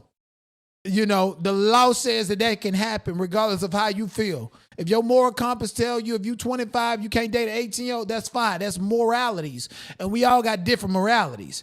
That's not a child, but this is a child where a 43-year-old man that got up on top of a 13-year-old. And quite frankly, somebody that's 43, you shouldn't date nobody under the age of 30. That's how I see it. Because women brain don't fully develop until 25, and they mature faster than men. If you're a grown-ass 40-year-old man, 40 or something, don't date nobody under 30. I'm sorry. I'm sorry. And then it's standards to that when it comes to me. 13-year gap, okay, got it. But the age too matter. Jarvis, don't nobody give a fuck about you. Rest in peace is what we want to see. At all, okay? It's a wonder. I told y'all as soon as his court was over that them niggas in that jail was going to take care of them. Want me to tell you why? Because it was a liability. He was a liability for him to go to these court hearings and still not get sentenced and still have to show up publicly. Oh, this was an inside job right here. And this happened in jail. Talking about he died by suicide. This nigga ain't died by the motherfucking suicide. He wasn't going to make it to prison or nothing. He knew he was on borrowed time. And I bet if he can come back to life right now, he'll say, damn, I should have took it to trial. At least I would have had a little bit longer to live. Ain't got no shame, no nothing. Your own sister that came out there, bitch, and dropped a dime on you. Like she had no soul, no life. Your own sister was a victim of SA. And you turned out and you did the same thing. No, nothing. You needed to go. I'm sorry. Now I'm not wishing death upon people. This man allegedly committed suicide while he was locked up. And if he committed suicide, then we know Jeffrey Epstein did the same thing too. They got him up out of here. He knew too much information about the other predators that work at the jailhouse, in the courthouse. Okay, he knew too much and he fed that baby to a gator. And the only people that know that are the people who knew it from the start. Shannon and her mama and them. While they walking around scot-free trying to be narcissists. And at Harris at the sentencing hearing. These people have come up to me and these people have started GoFundMes without my permission. And they got all the money. And every picture we see of that bitch leaving the casino. I'm telling you. Oh, Lord. Casino is a generation of curse too. No more indifferent than somebody selling out their little children. Fuck out of here. This is weird as hell. Look at this. How come all the worst people in the black community, these bitches look like they're related to Finesse 2 times?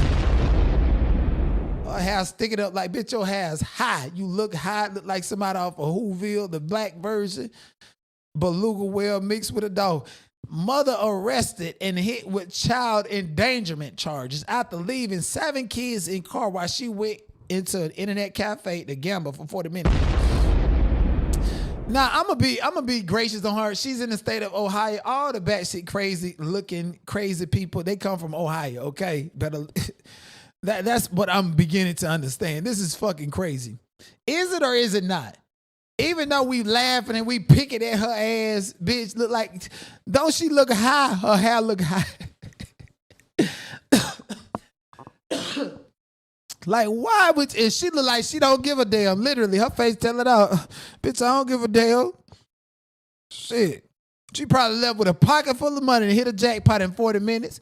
Oh, but she that motherfucking broke and desperate. They say she was driving with no license. They go in and play the motherfucking casino and left a 15, 13, 10, 2, 1, 2, and 11-month-old child in the goddamn car. You know you hit bad. And they charge you with reckless endangerment of the children because you had no motherfucking license. Oh, my goodness. But real talk, like in the fucking hood, let's be clear. In the hood, niggas have driven plenty of times with no motherfucking license. In the hood, shit, it was a 15-year-old in that bit. 15, 13, and 12. Oh, they grown at that point. Y'all done twerked and pop cool and showed them extrality. 5th grade, they done with that. They already out there screwing. They know what it's like. Kids is getting pregnant at 14. So my whole thing is on a hood level. You know, it's okay for a 15-year-old to take care and watch the kids for a little bit. I mean, it was 40 minutes. And then a child died. The windows was down and shit like that. That lady's hard up. She keep opening her legs, popping out children. Keep opening them and popping them out. And her only hope is to hit a jackpot. That she done watched the lottery ticket too much with Lil Bow Wow and Brandon T. Jackson and feel like she gonna hit a jackpot. Meanwhile, niggas actually hitting jackpots to change their life, and in the casino say, we don't want to do business with you no more. Damn, I can't believe you hit $1 million and you picking yourself up. You know, black Americans supposed to be the consumers of the earth, like the chicken out there eating the corn off the land until they get ready to come and slaughter you. Slaughter your attention on all these platforms, especially they say Black Lives Matters and the bitch can't breathe. What's up? She do look like Finesse 2 times. Am I lying? Am I lying? Does she not look like Finesse 2 times? Oh, she went to the casino. You can tell a broke, desperate bitch because, you know, somebody that go to the casino with some money and it's like a way of life in a social club. You know, that's my mama go on boats and planes and shit because she just gambled her whole motherfucking life. You know, I used to try to tell my mama, stop gambling, stop gambling. She just had that curse. And guess what? My mama don't have to spend a dime at these casinos, bitch. Because she ain't got at least $500 in free play in Miami. She got that bitch in Immokalee or Tampa or way at Atmo Casino in motherfucking Alabama. My mama got money, $500-$600 every fucking weekend. So I'm gonna need, because it's a way of life. Cause they gamble so much, but her, she looked like she had bad luck her whole motherfucking life, if you ask me. Too desperate, yes indeed. Then did wrong by people in his show, bitch. You just, look, if you was looking at the machine like this, bitch, I wouldn't have made it Wayne for you either. They done said Offset got a gambling problem. He a nigga too up here don't want to take a picture in the casino. Taking pictures and videos with these bitches who can't clock you on that fake ass jury that you got. But these niggas coming up here with that real jury want to clock you and take a picture, and you saying no, huh? Hey, y'all.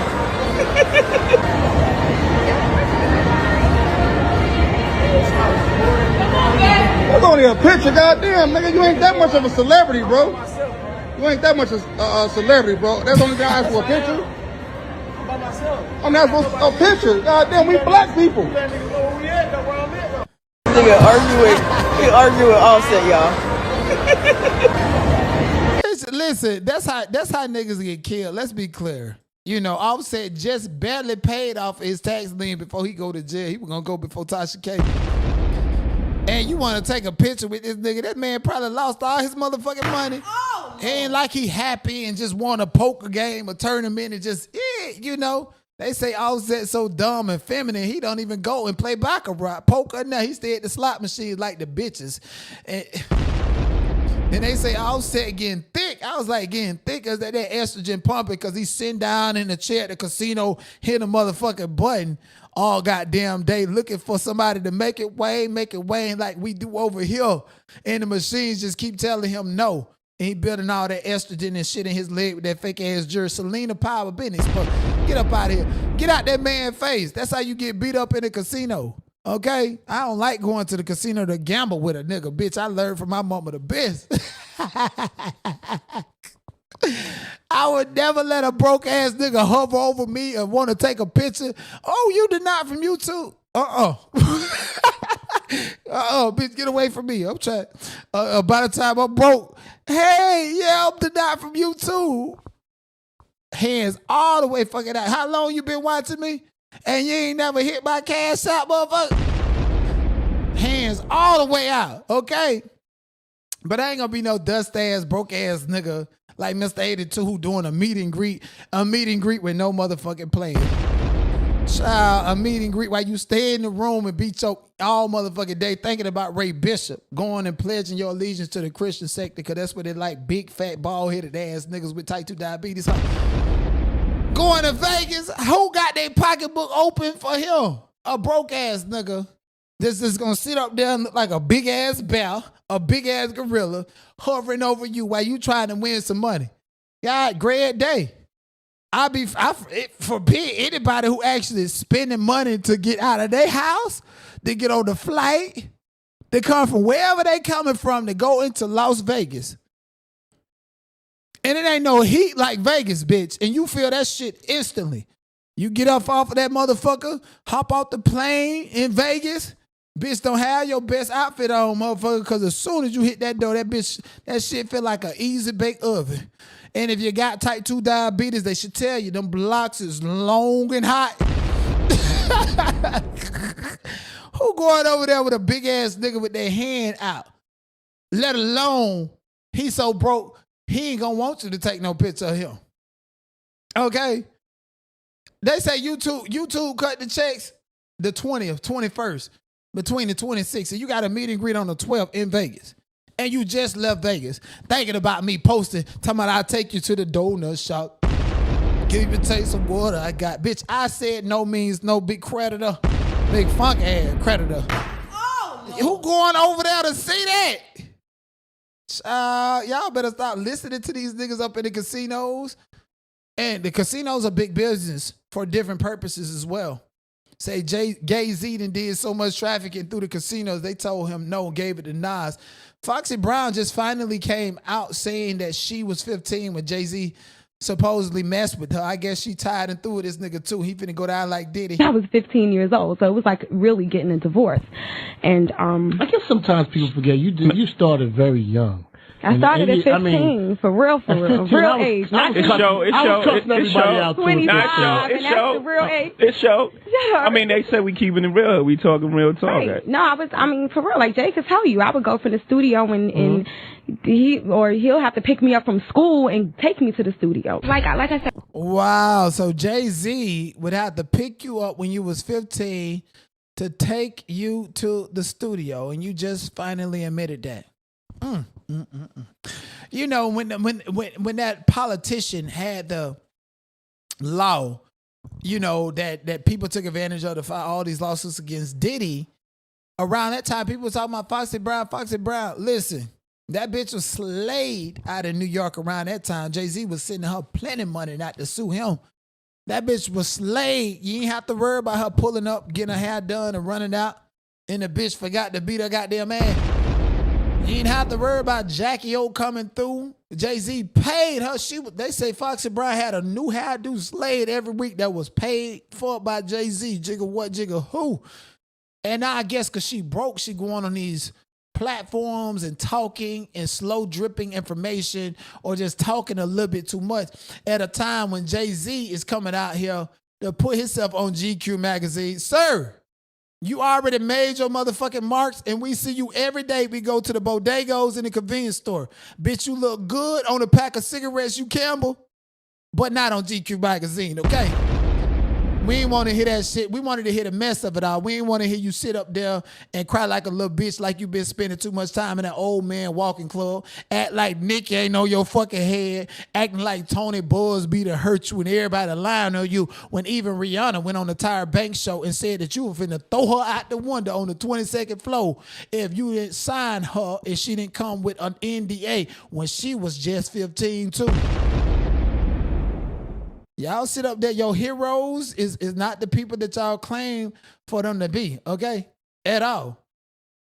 At all. They say Sexy Red got a show coming up in Tel Aviv and the people are not going to cancel her.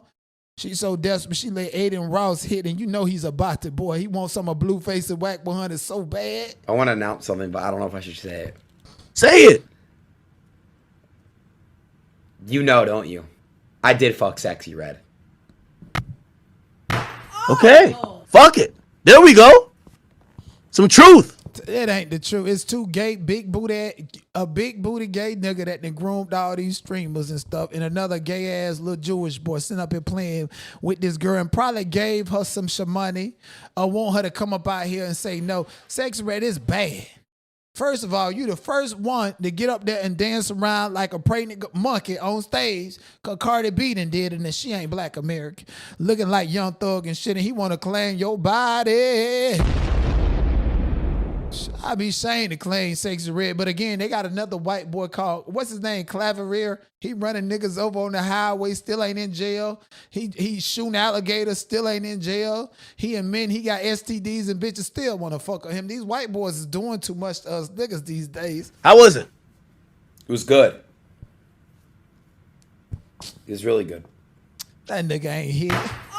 That nigga ain't fucking hit. Come on. You got me fucked. Let me tell you something. If I'm talking to one of my boys about hitting a bitch that got some clout, that's named Sexy Red, even though ain't shit sexy about her, nigga, I'm going to be braggalicious. I'm going to tell you what it was. I'm going to tell you how big it was. I'm going to compare it to other things. Nigga, this locker room talk. This nigga ain't got no locker room talk. This is a little bitch boy talking to a bitch ass nigga who got mad because Saucy Santana said he was going to dig off in his ass. She was throwing it back. You could handle it? Nah, she was kind of being the dominant one. Yeah, I'm going to be honest with you. When I seen it, you seen that sex tape of hers drop. Like, it's always this chick I jerked off to it, and that's what made me hit her up. That nigga capping. No, I'm being for real. You don't like black girls, though. He don't like women, period, nigga. I think you're intimidated by black women. I'm serious. Yes, he's intimidated by black women because he want to be one. He even texting Whack 100 to come and put all that bear meat on him. All that fucking bear meat. That nigga want to be a black woman. It ain't like they said that the most privileged thing is a gay white man in America. But what if you gay white and you motherfucking Jewish and you got bitch ass niggas to vouch for you? Come on, Aiden Ross is the most privileged motherfucker in America, right? And you got Donald Trump on the speed dial, so you can brag about scamming people, withholding Blueface money because he ain't give you no stick, espionage and all this other shit. Come on now. Aiden Ross got too much privilege. Let's talk about how they say he sacrificed his own sister and got her up out of here. Sacrificed and say he put on whatever what is the cube. They say the cube, the black cube ain't nothing but the new KKK symbol and shit like that. So he put that shit on and got his own sister up out of here and want to sue people for talking about that while you and everybody else motherfucking business. Get the fuck up out of here. You know, one artist that I really, really appreciate is Chloe Bailey, okay? I had the opportunity of meeting Chloe Bailey and, you know, before she changed her number for whatever reasons or whatever, I had direct access to her. Hung out a couple of times. She's a sweetheart. And I met her on the set of Grownish. Yeah, I do have that credit, and I'm still getting residuals for it. And y'all think it's a game, residuals to keep you afloat, because Chloe then put out some fucking music and some bullshit ass album that didn't have Mercy on it. Girl, what is wrong with you? She's still living lavish off of residuals from Grownish because the music shit ain't selling. The Beyonce done suppressed her and all her talent. Say she up here making some trash ass beats. Let's see it.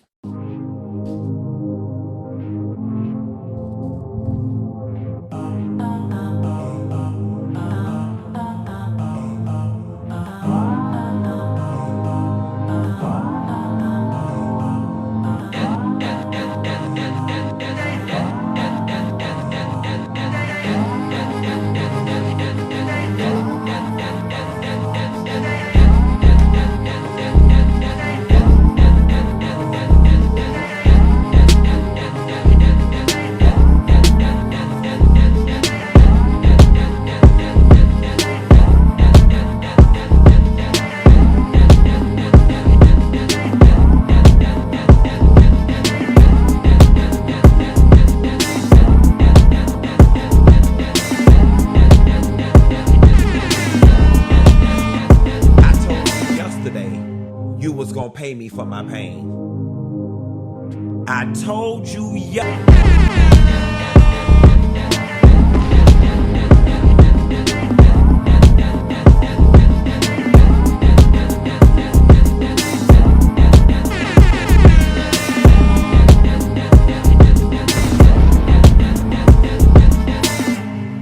Yeah, listen, I fucking love Chloe. I don't give a damn what she doing.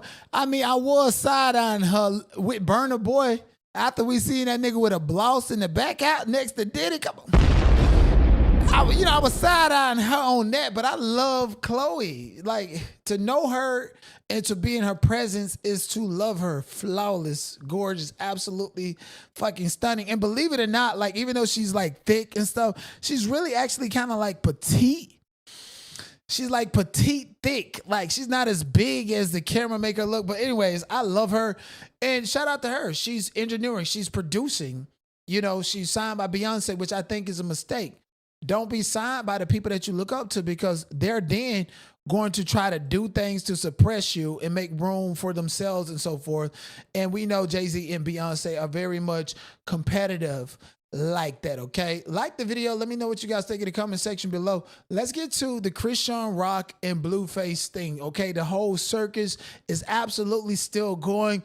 If you have an opinion about the video that went viral with Chrisean Rock being exposed for Junior's condition by someone who allegedly went to church with her, I'm going to drop the link in a little bit. But before that, let me cover this Blueface stuff.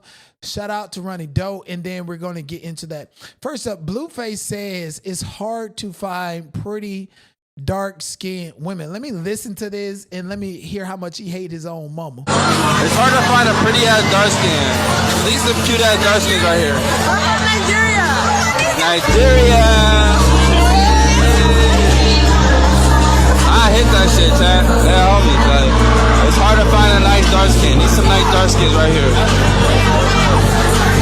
He's such a colorist. Like, he's categorizing these women based upon their skin tone, because he has no fucking game. He has no play. He has nothing but goofy women around him that just fall for his looks and fall for his shenanigans. I don't think he like women at all. And now we see why he hate his own mother, what he think about his own mother. Carlissa is a very pretty woman. I've seen Carlissa in person. She looks the same, but better in person. I'm going to just say that. And even on camera, I don't think anybody ever said that Carlissa was ugly. So your mother is a dark-skinned woman. Like, when I look at people that I really care about and I look at them, I'm like, okay, so this person is light-skinned. What would they look like if they was dark-skinned? And believe it or not, most light-skinned people, if you can picture them dark-skinned, there'll be some ugly motherfuckers. So they ain't got none but their skin going on. Chrisean is ugly if she was dark-skinned. She'll look just like her sister Chastity, ugly.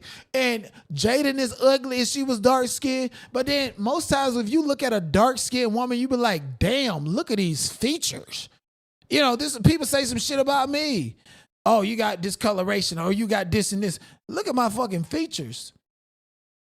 I can be light skinned, I can be dark skinned, I can be black. Look at my fucking feature and my fucking swag, the fucking sex siren in me, motherfucker. That's what make me attractive. It's not about skin color, it's about qualities, personality, confidence, and all this other shit. So for Blueface to sit up there and say it's hard to find attractive dark-skinned women, it's because you're not looking, and it's because your instinct says that you don't find dark-skinned women attractive. So when you do see attractive ones, your subconscious is telling you that that person is not attractive based upon their skin color and phenotype. That is fucking colorist. Now, why the fuck y'all ain't gonna cancel him if y'all want to cancel Chris Brown? Is it because Chris Brown got a yellow undertone? He said the same fucking thing, if not something fucking worse. Like, this ain't just about what he's doing with his peen. It's about how he felt uncomfortable with dark-skinned women in his sector, and he was surprised that they was actually attractive to find their footing to stay there. You know how many niggas and how many times Blueface has kicked out and has refused to allow dark-skinned women in his sector or around him simply because they was dark-skinned? Now, just imagine if he wasn't live streaming to where thousands of people was watching and could witness colorism in real time. So when he was like, oh yeah, y'all dark skinned and y'all pretty and just hyper focused on that, that was capping for the camera. He don't like his own mama is the motherfucking problem. That's why he out here doing his hair, the S curls and shit. Any nigga that's over fucking 18, 19 still using a fucking S curl and straightening their hair, you a bitch ass nigga is what I see. You don't like yourself. And that's why when he went to jail, he was just that little white boy that he was and came out with a fat booty. Got in the bait, digging off in it. Jaden, they not competing for his thing no more because they know what it do. And AVV is open enough to the point to where they just used to him coming on in there and dropping it like it's a hot dog in a well. They compete for who gonna get the dig off in his ass is what's going on. And Blueface was clocked by Jaden. And they started arguing after he cashed out his new baby mama Nevaeh thousands of dollars when that Twitch channel is in her name. That's why Soulja Boy baby mama can't come collect. You're a weird ass nigga. You're a loose ass nigga. No, you're a loose ass nigga. Y'all want to know why he gave me money? This is why he gave me money. Tell him why you want to, because you want to be so fucking messy, right? Tell him why. I'm saying. Hold on, it's something I know that's innocent. Instantly. See, this is why Pink Face is grown and act the way that she do. I'm not talking about nobody church. I'm talking about how y'all groom y'all kids to be grown and be putting this toxic behavior. Pink Face is sitting there with her mom and her daddy, the two people she loved the most in the world, if she got any love in her heart, because Pink Face is a mess, okay? So she's sitting there with her mom and her daddy arguing about money and arguing about sexuality and promiscuous behavior, and she's absorbing that like a sponge. This is why she can't go around to Shay Frost's little sister. She too grown. I'm sorry. Fine. How am I popping it? I've never said. What have I said? What did I say? No, you don't need nothing. I don't ask for nothing. I didn't ask you for nothing. I didn't ask you for anything. I still haven't asked you. So why I give it to you? Why'd you give it to me? Why'd you give it to me? Because you're a weird ass nigga. You're a loose ass nigga. No, you're a loose ass nigga. He handed me his phone. I'm gonna tell you exactly what happened. He handed me his phone. He handed me his phone, and he over here sending thousands of dollars. And I said, oh, if you sending thousands of dollars, you might want to send that my way because I'm your baby mama. So you might want to actually, with babies that are actually here, you might want to send that my fucking way because I'm real cool. I don't need you for shit. He's been here months and months and months. I have paid my own rent, my own shit, my own everything. He has not given me shit. He comes over to my house, eats my fucking pork chops. Okay? So he has not, I've not asked him for shit. But don't be handing me your phone trying to find an email for me. Like, you set me up. You wanted me to see that. You wanted me to see your little cash app and shit. So send me that too. At this point, y'all need to call CPS on them too. Since y'all calling them on Chrisean.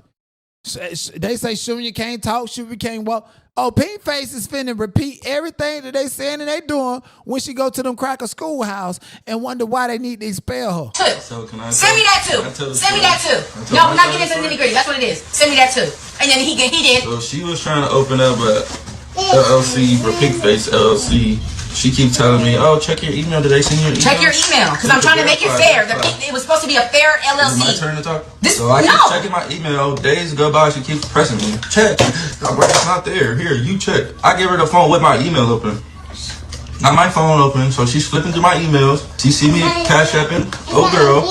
You know. You're a weird ass nigga. And he's messy as hell. See, that's how you know he don't like women. He can only get his rocks off by disturbing the peace of these motherfucking women. You said that Jaden turned her back on you when you was in jail, and now we in prison, and now we see why. She paid her own bills, and she's still paying her own bills while she's out here, and she got 2 of your children. I remember y'all was in Vegas, and you made her go to the ATM to take money out to give to you, even though she got 2 of your kids. You gave her your phone because you wanted to trigger her, because you wanted to be messy. That's how you know he's down low, because only a down low nigga move like a punk but low key, right? You know the gay dudes come and do the hair, makeup, sit up amongst women, drink all the fucking Kool-Aid and shit. You know they gonna tell all the tea out there in the hood about these bitches. They pillow talk and they tell the tea, and then they go and sleep with the men that they got by giving them tea. It's weird behavior. So Blueface is showing how zesty he is by causing this drama and this mess. And in his mind, and the way this looks like, oh yeah, she toxic, and I'm gonna beat that up tonight because this shows that she loved me. Get your bitch ass up out here. I don't respect none about this nigga. This is a whole ass nigga move to fuck with this lady piece. You should be happy for her. And then on top of that, y'all that normalize and act like it's okay to be cussing in front of Pink Face and wonder why them cracker finna kick her out of their school before she turned 8. I need that. She see me. I need that. She seen a couple cash apps going. I need that. Couple hours. I need that. And she started crying. Talking about, oh, why are you sitting here so much money? You don't even help me. I need that. I need that. So she started crying. I need that. I'm like, stop. Here's $2,000. Take it. I need that. So yeah. So do you feel better saying that right now? You feel like you were less of a dick? No, you're just making it seem like you wouldn't want to be. You still are a dick though. You still are a dick. On the other end of those cash apps, you were acting like. It's like what? I am mad. You want to know why I'm mad? You want to know why I'm mad? Because for 2 years, I didn't ask you for nothing. So for 2, you don't even know what happened. You don't even know what transpired. So yeah, you don't just get to pop out and just whip dick around. You didn't ask for nothing. Yes, you don't get to just start cash apping prostitutes outside the road from the trailer park because they claim that you don't get to just do that. You're gonna have to run that. You're gonna have to run that. Over 2 years, you're gonna have to run that. Period. I'm sorry. And for her to say, oh, you're going to have to run it. You're going to have to run that, period. Like, girl, like, it's just too much. And then I just can't help but notice that Pink Face is just, it's sitting up there like a fly on the wall, if you can call it that, because you can't miss her. Wearing all pink, the name. And she going to them people's school and going to do and say everything that y'all done did and said. So who's really the unfit parent? Like, I mean, we all know Chrisean drunk and up Junior, but look what she doing in front of her coherent child. If Junior was fully coherent, we don't see Chrisean doing any of this. Yeah, she playing with God and doing all this other shit, but that don't mean the child knows she playing. At least soon you can get him some Bible lessons and grow up to be a little good church boy. But it's F this and who you sleeping with and what you BMF and everything. That Pink Face, this all this hostile behavior that this little child is around. This is why Pink Face is messed up. Yes, indeed. And I'm not talking about nobody children. I'm talking about the adults in the parenting and how we just witness hostile behavior be displayed in front of children. And I said it 1,000 times, and I'm going to say it 1,000 times again. Kids are like sponges. The human body is 70% water. You use water to plant a flower. You can talk to water. You can program it. There's studies about this. So when you're talking to and around a child a certain way, you're affecting their psychosis to accept this as normal behavior. And then when they go out into the real world, it looks like they're angry and they're trashy and everything that they have to offer looks like a nuisance. Blueface got so many children because he ain't nothing but a dog. They say Stunner Girl pregnant, Neve pregnant, some bitches that he only seen one time on the live stream. They say Clavalier pregnant from him. They say Deshae Frost is pregnant for him. But which bitch gonna drop their child off of his door? Yeah. Uncle, what's this? Uncle, what's this? Papi, what's this?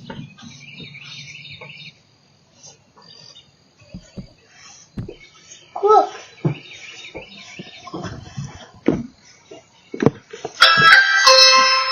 Oh shit, it's 4 o'clock in the morning, but this is an emergency. Keep ringing. What's wrong? What's going on? Hey, it's an emergency. What's wrong? It's 5 o'clock in the morning. A boy just showed up at my doorstep. A little boy with a pamper. I don't know what to do when you got children, so that's the first person I thought about. Look. Oh, call the police. That was the first thing you did. I don't know what the police called though. Well, why is he roaming by himself? I don't want to be questioning nothing. Well, I don't have nothing to do with that. You should have called the police. I thought you would have had sympathy because you have children. I do have sympathy, so I'm finna call the police. But what that's gonna do? It's just gonna put him in the system. Well, where else he gonna go? I can't do nothing with him. So you don't know how to like. You don't think if you see the baby, he will look familiar? I don't know him. I don't know the little boy. What are you doing, look? Man, like somebody gonna have to stay with the child, and I don't like police at all. I don't deal with the police. I'm not. Hey. So you can't work with me on this? All I can do is call the police. That's it. I'm gonna see if he get to remember who his mama is. I don't want to call her because they gonna call CPS. I don't want. Boy, take care of your motherfucking I son. ain't never seen no little kids around here. Man, he just showed up in my doorstep, man. I don't know what to think. I don't know what God's doing. This never happened to me before. And you was the first person I thought about because you got kids. And I know it's late, but I think this is an emergency. Oh my God, this is crazy. Hey, I can't believe you still on the line, girl. You really got a heart. What is you? He trying to go in. What is you doing? No, it's locked. I'm not paying attention because you're not my seed. I gotta pay attention to you. Yeah. Is that somebody's car down the street? Where? Let's see. Have you ever seen? It's kind of creepy. It's like a white truck, and it doesn't have police on it. I don't even know what to think. Sir, that's your son. I'm sorry, and it's sad to see this. He over at that lady house trying to get up in her drawers, but at the same time trying to deny his own child. And she had been open the door and say, or whatever. Don't let these niggas play with you. That little boy look just like him. He know that's his child. The mama tired and through. And you need to take care of your child, your responsibility. Stop putting your responsibility up on these women, especially if they ain't give birth to him. That's why these niggas be out here sleeping with this lady and that lady trying to get us some money and coins to take care of his responsibilities. How many bitches y'all know paying for these niggas child support? A lot. How many of these niggas can't get no fucking car, can't get no house because they got bad credit and put it on a bitch's name and shit like that too? Oh, Lord. A lot. And when they get mad at you, they call the police and say you stole their shit even though you paid for it. Nigga, get up out of here. Like the video, subscribe to the channel. I'm going to talk about Chrisean Rock. Yes, indeed, in this latest information about her and how she let Shunya be scooting up all over these people's church floor. But before we get into that, Shunya, here's your father. Put that shit on TNT.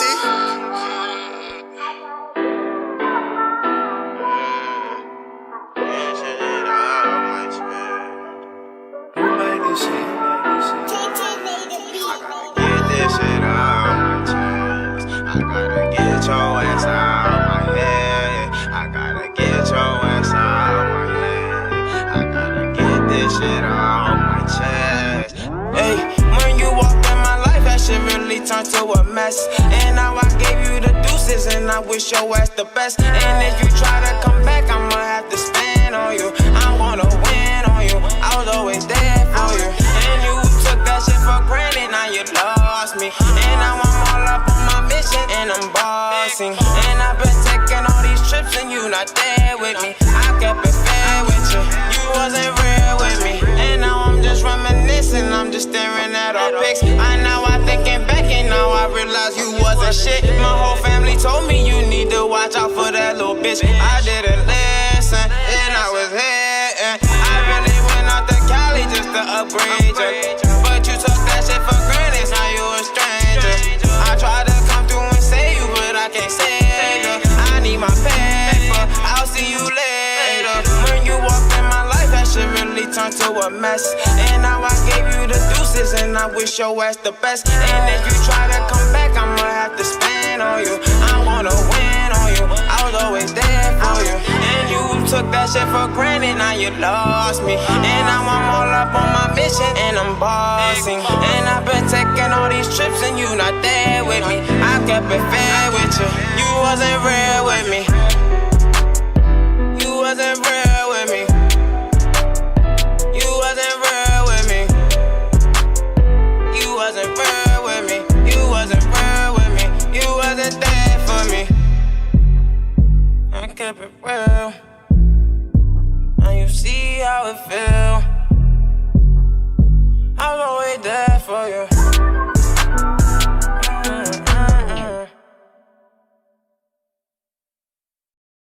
Child, they say Chrisean Rock got a one out for her motherfucking bread.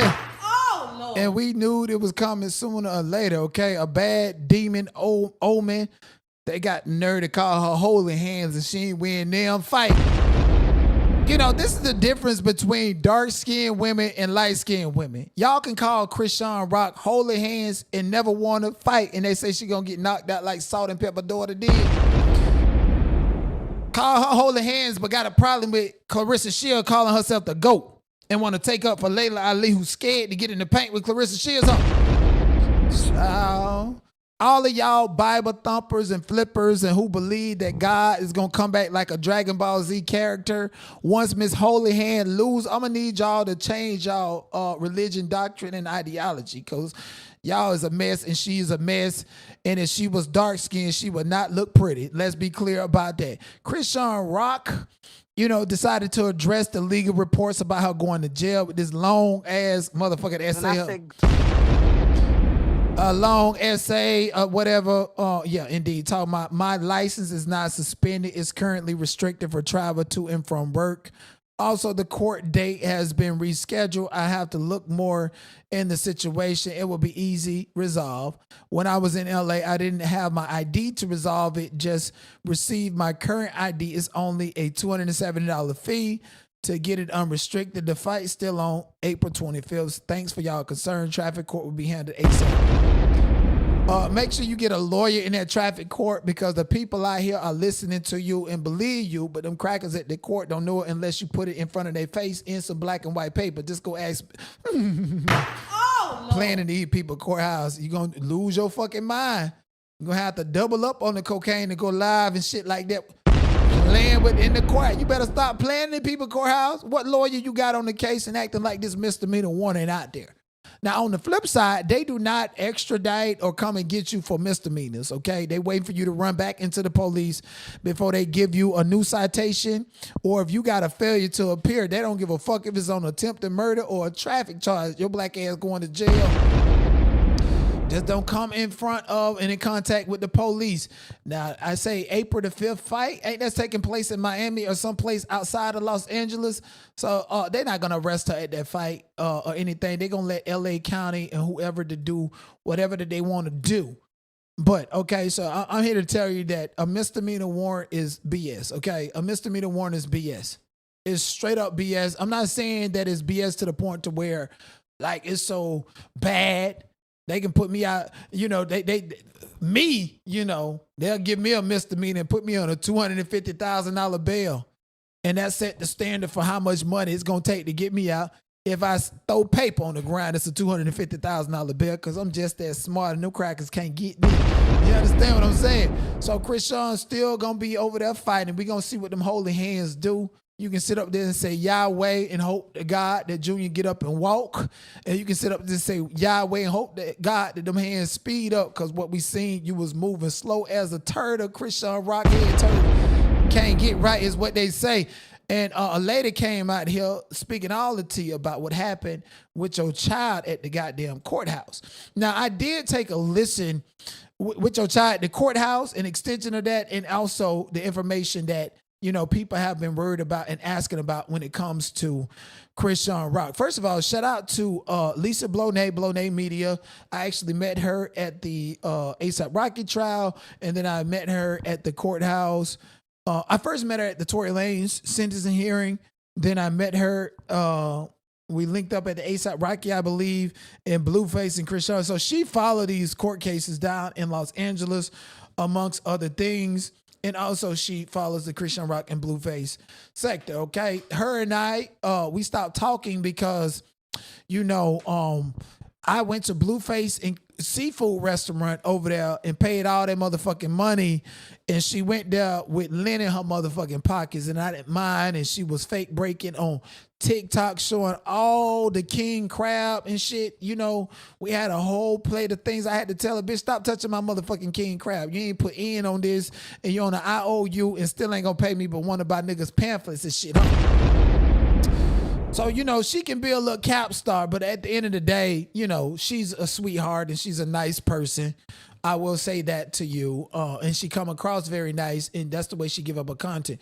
So she decided to crank up videos and been talking about Chrisean Rock. Shout out to her, no hate, because she deserves that. But she had this lady come on her platform and give an exclusive interview about what's going on with Junior.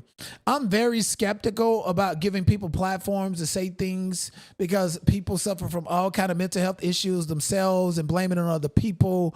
People like to conflate their childhood trauma into content and attach themselves to something that's trending in public so that they can have an opportunity to tell their story. And I first learned of that when I covered the Mahogany Jackson story. Rest in peace, Mahogany Jackson. She's the girl out of Birmingham, Alabama that was unalived by her 8 friends. And also when I covered the Naziah Harris story, who was a young girl, 13 years old from Detroit, Michigan, that Jarvis Butts raped, and now he was found unalive in his cell just the other day, and we thank God for that too. But when I was covering those tragic stories that went viral, it got to a point to where I started seeing in the chat a lot of the people that was following the story was taking their own pain and trauma and conflating it into what was going on publicly and use these viral incidents that we all know happen every day to grift attention for their own trauma. I dropped a link and people started coming up and saying and speaking about their own trauma. So when these issues happen and I'm talking about it, bitch, I start ragging on niggas and we talk about generational curses and stuff. So I give free platform and free space for people to talk about that. But at the end of the day, I also know how to differentiate between someone's interpersonal trauma and actual care about the situation at hand. Another prime example, like Sean David Way, you know, he had braces in his mouth for 6 years in his 30s. And everything else about him personally that streams neglect from his own mother. So he signed to document CPS and stuff like that. So people find ways and personal reasons to attach themselves to these viral narratives, whether they're content creator, supporter, or somebody coming up. So anytime someone's coming to give me exclusive information about something that's trending, I side-eye them and or I look at it and be like, okay, this person really is here because this situation is giving them a vicarious chance to heal from their own traumatic experience. So again, although the entire internet believe what she says, I'm going to be skeptical about any and everything. Okay. If you say that, you know, you was at the church and then they escorted you to the airport, and I'm like, why would they escort you to the airport? That I would be asking clarifying questions to get direct answers to test this person's credibility. But Lisa Blonay did not do that. So I'm just going to be playing this. Shout out to her, Blonay Media. But, you know, I'm going to definitely poke holes and question and inquire about this. Yes, I can hear you. Okay, I don't know if can you guys see me really good? Yes, we can see you too. Thank you so much for joining my platform. We really appreciate it. And I'm sorry to hear what happened to you because you tried to help Junior. Is there anything that you want to say while you're up on the platform? Yeah, we hold on, y'all. I didn't want to be emotional. Oh, girl, you're gonna make me cry. Hold on, I'm gonna calm down because I want to be strong, and God has called me for this purpose, and it's hard. So just give me 1 second. I didn't mean to be emotional. I'm sorry, chat. It's fine. Take your time. It's fine. Take your time. It's an emotional subject, and what has happened to you, you can't help but be emotional. But just take your time. I'm gonna go in my daughter's okay on the couch, so I'm gonna go in my kitchen. So my daughter's special needs as well. So first I'm gonna start with a little bit about my background. So I survived a brutal sexual assault, and so I'm telling you a little bit briefly about myself so that you'll understand why I even put myself in this situation to be hurt like this. I survived a brutal sexual assault when I was young. I was pregnant at 11 by my stepdad, and he unalived my baby inside my stomach brutally. And I feel bad for her. Do I believe her story? Yes, I do. But as a content creator, I have to let you guys know that when you're telling a story and wanting credibility, you have to like put your personality out there. You have to own up to who you are and what you got going on. So for her to open the gate and trauma dump on us, it automatically gives her credibility and sympathy for what she's about to say next in regards to the actual content. And in real time, the creator who's listening to this is taken aback and caught off guard and won't actually question her about specific things when it comes to the actual reason she's up there, which is to talk about the content. So I don't want people to be like, oh, don't feel bad for her story, because we all do. But there's a class of clout chasers that will use their personal pain and trauma in order to blame it on somebody or attach themselves to something viral. We just recently seen this with the woman who accused Boosie Badass of rape. And if you do your research, the story she's telling is true about somebody in her actual family. We seen that with Diddy from the Lamisha Fullers and the Audra English. These women would tell you true stories and tell you those stories as if the perpetrator is somebody like a Jay-Z or Diddy, or they have personal experience and knowledge about whatever that's trending and viral that they can attach themselves to and trauma dump on. So you really have to be skeptical about people that do this and that start off like that. I've had to have a lot of surgeries, a lot of reconstructive surgeries and everything. I've been in and out of foster care and all type of stuff. So I ended up graduating. I got a mentor and I had advocates in place, and I graduated at 16 as valedictorian.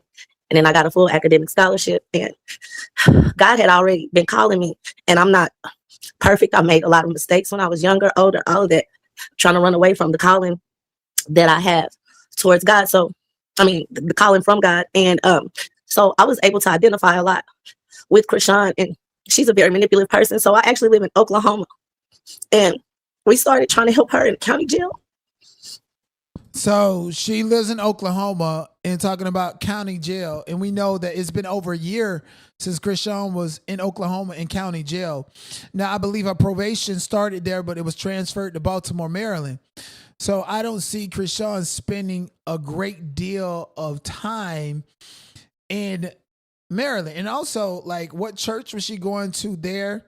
And from what I know, she goes to church in Baltimore for the majority of the time. So this lady is bringing us information based upon her alleged personal experience from Chrisean over a year ago when she was set in Oklahoma. Now, I'm not saying she didn't go back and forth and all of this other stuff, but how often did she do that is what I want to know.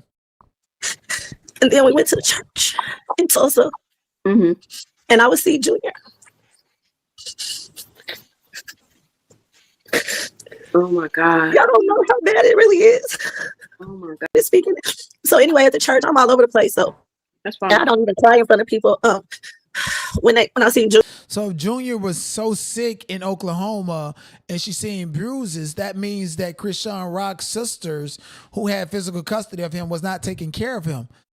If you don't recall, you know, even Zeus Network went to Oklahoma and Junior was right there and on the camera, and so many people was around. And so you're talking about a time period and putting yourself at a time period from a year ago when everybody know who had Junior, leading to Chrisean Rock being released. And we also know that she didn't spend very long in Oklahoma before they transferred her probation. I think she was there for like a month or so. And church happens once a week or twice a week, depending on what it is. And we didn't see Chrisean Rock really on live stream or going to church like that in Oklahoma. I do recall Jamal Bryant flying out or being there to interview her, and also do recall Zeus Network. So, you know, there's some things happening here. And Lisa Bonet, you know, she's been in the news and in the mix, but she doesn't know the intimate, real gritty facts like me, because I was the go-to person at that time. Because when Chrisean was locked up, these niggas didn't have no content. It was me and my personality keeping this shit lit on YouTube. He wasn't able to eat. I kept trying to get him to eat. Oh my God. So and also she said she worked in the jail and then now she's at church. Yeah, okay. You were attending a church in Oklahoma, right? Yes, but I kept in contact and we was invited to come. I tried to always be copacetic and stuff, and because I always worked in youth ministry. And the pastor, Todd, and them, they told me that when I first started inquiring, I know the signs of abuse, and I know that I just know, even with special needs and everything, and I have a lot of scar tissue and everything, and I had complicated pregnancies with all of my kids. My daughter, my last child, my youngest daughter, she was born 4 months early on a laundromat floor, and they said she would never walk, talk, be potty trained on any of that. So I didn't accept that. I got early, and when I say I didn't accept it, I mean I did not accept that that was just going to be final for her. Not that I did not accept it and I denied services and everything. I got early intervention and everything. My daughter runs, she plays sports, she does all of that. Now you can't look at her and tell she's special needs. She still have sensitivity issues, behavior issues, and everything. So I'm very and what this right here does is reinforce that she too has a special needs child like Chrisean Rock, and so it reinforces the notion that she's credible to talk about these things, even though she's not a doctor or a therapist or anybody who has significant connections to Chrisean. Okay, familiar with special needs and abuse and just everything, like the whole dynamic. Right. And I've always been receptive to help resources or whatever. Like I was always looking up stuff, researching everything. Like when you don't have a phenomenal parent, and I'm not bashing my parents, I have since forgiven my parents and everything. But when you don't grow up with phenomenal parents, you try to overcompensate and try to make sure that because you're not learning directly from a mom or this or that, so you overcompensate and want to go above and beyond. Even me as a woman, so they tell me I'm overly clean and all of that. And so I was invited to be able to. So anyway, let me go back a little bit. So at the church or whatever, they told me at the church that don't when I started inquiring and I'm asking and I'm shouting from the rooftops or whatever, and I started recording for my own personal evidence and everything, because I'm like, everybody is acting like a zombie, like this is so demonic. And I said, they told me, tried to convince me that she was traveling and she's doing this and doing that. So you know how it is when you try. I don't understand, because I'm the type of parent, if I'm on a plane with my kids, especially when they're that small, I don't care if they got to take what we call down here where I'm from, we call it hoe baths. I don't care if they got to get in the tub and I got to hit your hot spots, wash my babies off. I keep wipes, a soapy rag, and a Ziploc bag. I just don't understand the concept that they was trying to explain to me, gaslighting me, saying this is because she's traveling and all this. So I kept notating it, and I kept saying something is not right. And it wasn't just the fact of his appearance. It was her interactions with him. She cusses in the church. She's very messy. It's always chaos and everything, but they use her for promotion. And I feel like it's very Luciferic doctrine going on in both churches. I stayed to my own detriment because I have a heart for children. Right. So fast forward. This is what they tried to tell me then. So then, my thing is, you've already said that you live in Oklahoma and you're talking like this is current new information with pictures and all this other stuff. This is what you're saying, and the information that you're giving us based upon pinpointing your location, it can only be a year plus old. And then on top of that, Lisa Blonay didn't ask you, oh, what's the name of the church? How many times was Chrisean there? Oh, you said you was working who else go to church with you? Where are all these other people? Can you put me in touch with these other people? Instead of letting this person say these things, and then there's still no receipts to prove anything that she's saying. There's nobody to back and vouch for her that she ever went to motherfucking church. Let's be clear, because the devil is a liar. Okay, but see, this is Chrisean's fault for playing with God, Yahweh, and all that. You got crazy bitches coming up speaking on you, and they also playing with God. Y'all all go burn in the lake of fire. Then, you know, and then I also do freestyle gospel poetry and everything, and I minister to you through the art of gospel poetry. So I be invited a lot of places. They was like, well, let's go out here to Maryland, Right. Bro, we go out there. It was to the point to where I could not even take it no more. I couldn't take it. And thank you, Aunt Dale, because if Chrisean was doing all of this shit in the church and it was true, it would definitely be talked about in the church sector all over, especially by that scarecrow named William McCray. P.S. They tore me down. They said that I was a troublemaker. And then y'all got to think about, it's like me and probably several other people that are still there. I'm not there no more, but they still be there. They be recording, they be posting stuff online, like the stuff that be getting exposed. They do that on purpose. Right. They don't want me to disclose their name because they don't want what happened to me happen to them, because they feel like at least if they're there close, they can keep an eye on him. We donate clothes. We have bathed him in the church bathrooms. I left and I went to go get. So y'all bathed him in the church bathroom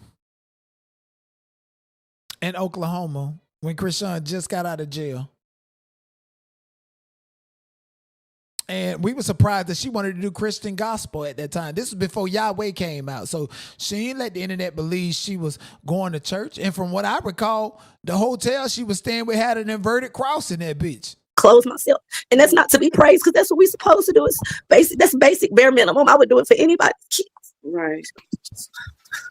I knew something was very wrong, and I was up against something very demonic. When I called CPS out there, and she said, she begged them not to let them in. She begged them not to let them in, and they did it. They told me that I need to leave. They said that I was an SH stir, and they would follow up with me. I had people coming to tell me they were sorry that happened. Nobody took up for me. They humiliated me in front of everybody, and nobody would listen to me. You know, I tried to reach out to Carlissa, everybody, because I never want clout or whatever. This is embarrassing to even, I don't even know what word to use right now. And I have an extensive vocabulary, but I don't even know what to say right now, because to me, I wish that I would have not to just know or just allow myself to be dismissed. So when they told me to leave, the police was called as well. They told me they was going to escort me to the airport. What? See, this is what I mean. Like, so now you a Leah, and they done drug you and put you on the plane and gonna crash the motherfucker somehow. This is what took me out. You are Oklahoma native, a resident. You live there. You go to church there. And the police and the people in the church said that they was going to spend some money to put you on a flight to go away because it's this big conspiracy to hide Shunya conditions. Am I clocking it right? Let me know in the chat below. And I was recording on the other phone. I can show you my other phone. Well, you know, I want to take time out right now to, first of all, express my deepest apologies for what you went through. Okay, not only just from when you were a child. And first of all, give me 1 second. I do want to say that you are right, J.H. Chrisean was in Oklahoma for months, and she got baptized at that church. I remember that. Yes, but what church? Can we prove that she go to that church or went to that church? Like, there's no receipts being pulled. It's a lady up here that has trauma dumped on the platform, and every time she gets emotional, it's about something that happened to her in her personal life, and she looking all over the place while talking about Shunya. So Junior is an outlet. See, y'all wonder why I don't talk about Chrisean like that, because I know the only interest is what's going on with the baby, and I don't play with people's children. I don't play with children like that. Y'all got to go to somebody else who was a child and their parents didn't give a fuck about them to where they 30 plus years old and got braces in their mouth for 6 years. Those are the platforms and the people y'all go to, because I don't play like that. Bitch, I wasn't abused and neglected and drug around, and I don't support nobody doing that with a child. And I ain't got to speak on it. I spoke on it, and that's it. I ain't got to speak on it every motherfucking day, because if I'm going to speak on it every day, I might well get in my motherfucking car and go find it and figure this shit out. Shit, I went to the clinic to figure out the DNA test was wrong. I called the white folks to figure out the DNA test was wrong. I seen the baby in real life 3 times. The baby was next to me. I wouldn't even look at the baby because I was so scared that I was going to find out something wrong with him. And now I'm going to be like a fucking savior of the child. I ain't feel like taking on that responsibility. So if I didn't do it in real life because I think it's fucking weird, call CPS and call the police is the only thing that you can do. Why would I do it online? So this is why I moved around the Chrisean shit. Yeah, it's funny that she got the warning finna take her black ass to jail. And we can talk about that and gag, but I'm not finna play with this woman's child. She knows she fucked up her baby. She know her baby got special needs and conditions. Y'all go to people who post videos of an Asian baby hopping like a frog and saying it's Shunya.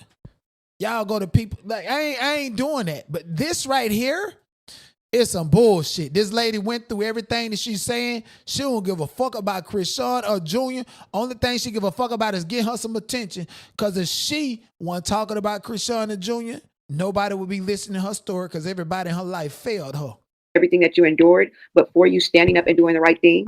And a lot of times we know that once you speak up for the truth, you know, things like this happen. But to actually hear you saying that this happened, not only is it a relief, but this is Tulsa, Oklahoma. They just letting a baby walk around and scoot around on the carpet and shit with his ass rashes and scratched up and with a smell like a BBL, according to this lady in Tulsa.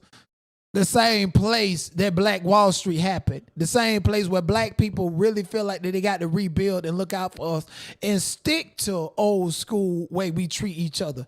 Tulsa, Oklahoma. Black people in Tulsa, Oklahoma still live like they in the 40s and the motherfucking 50s.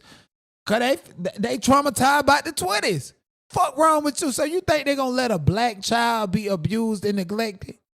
Black folks mind their business in Tulsa, and they let white people like David Ware shoot the shit out the police.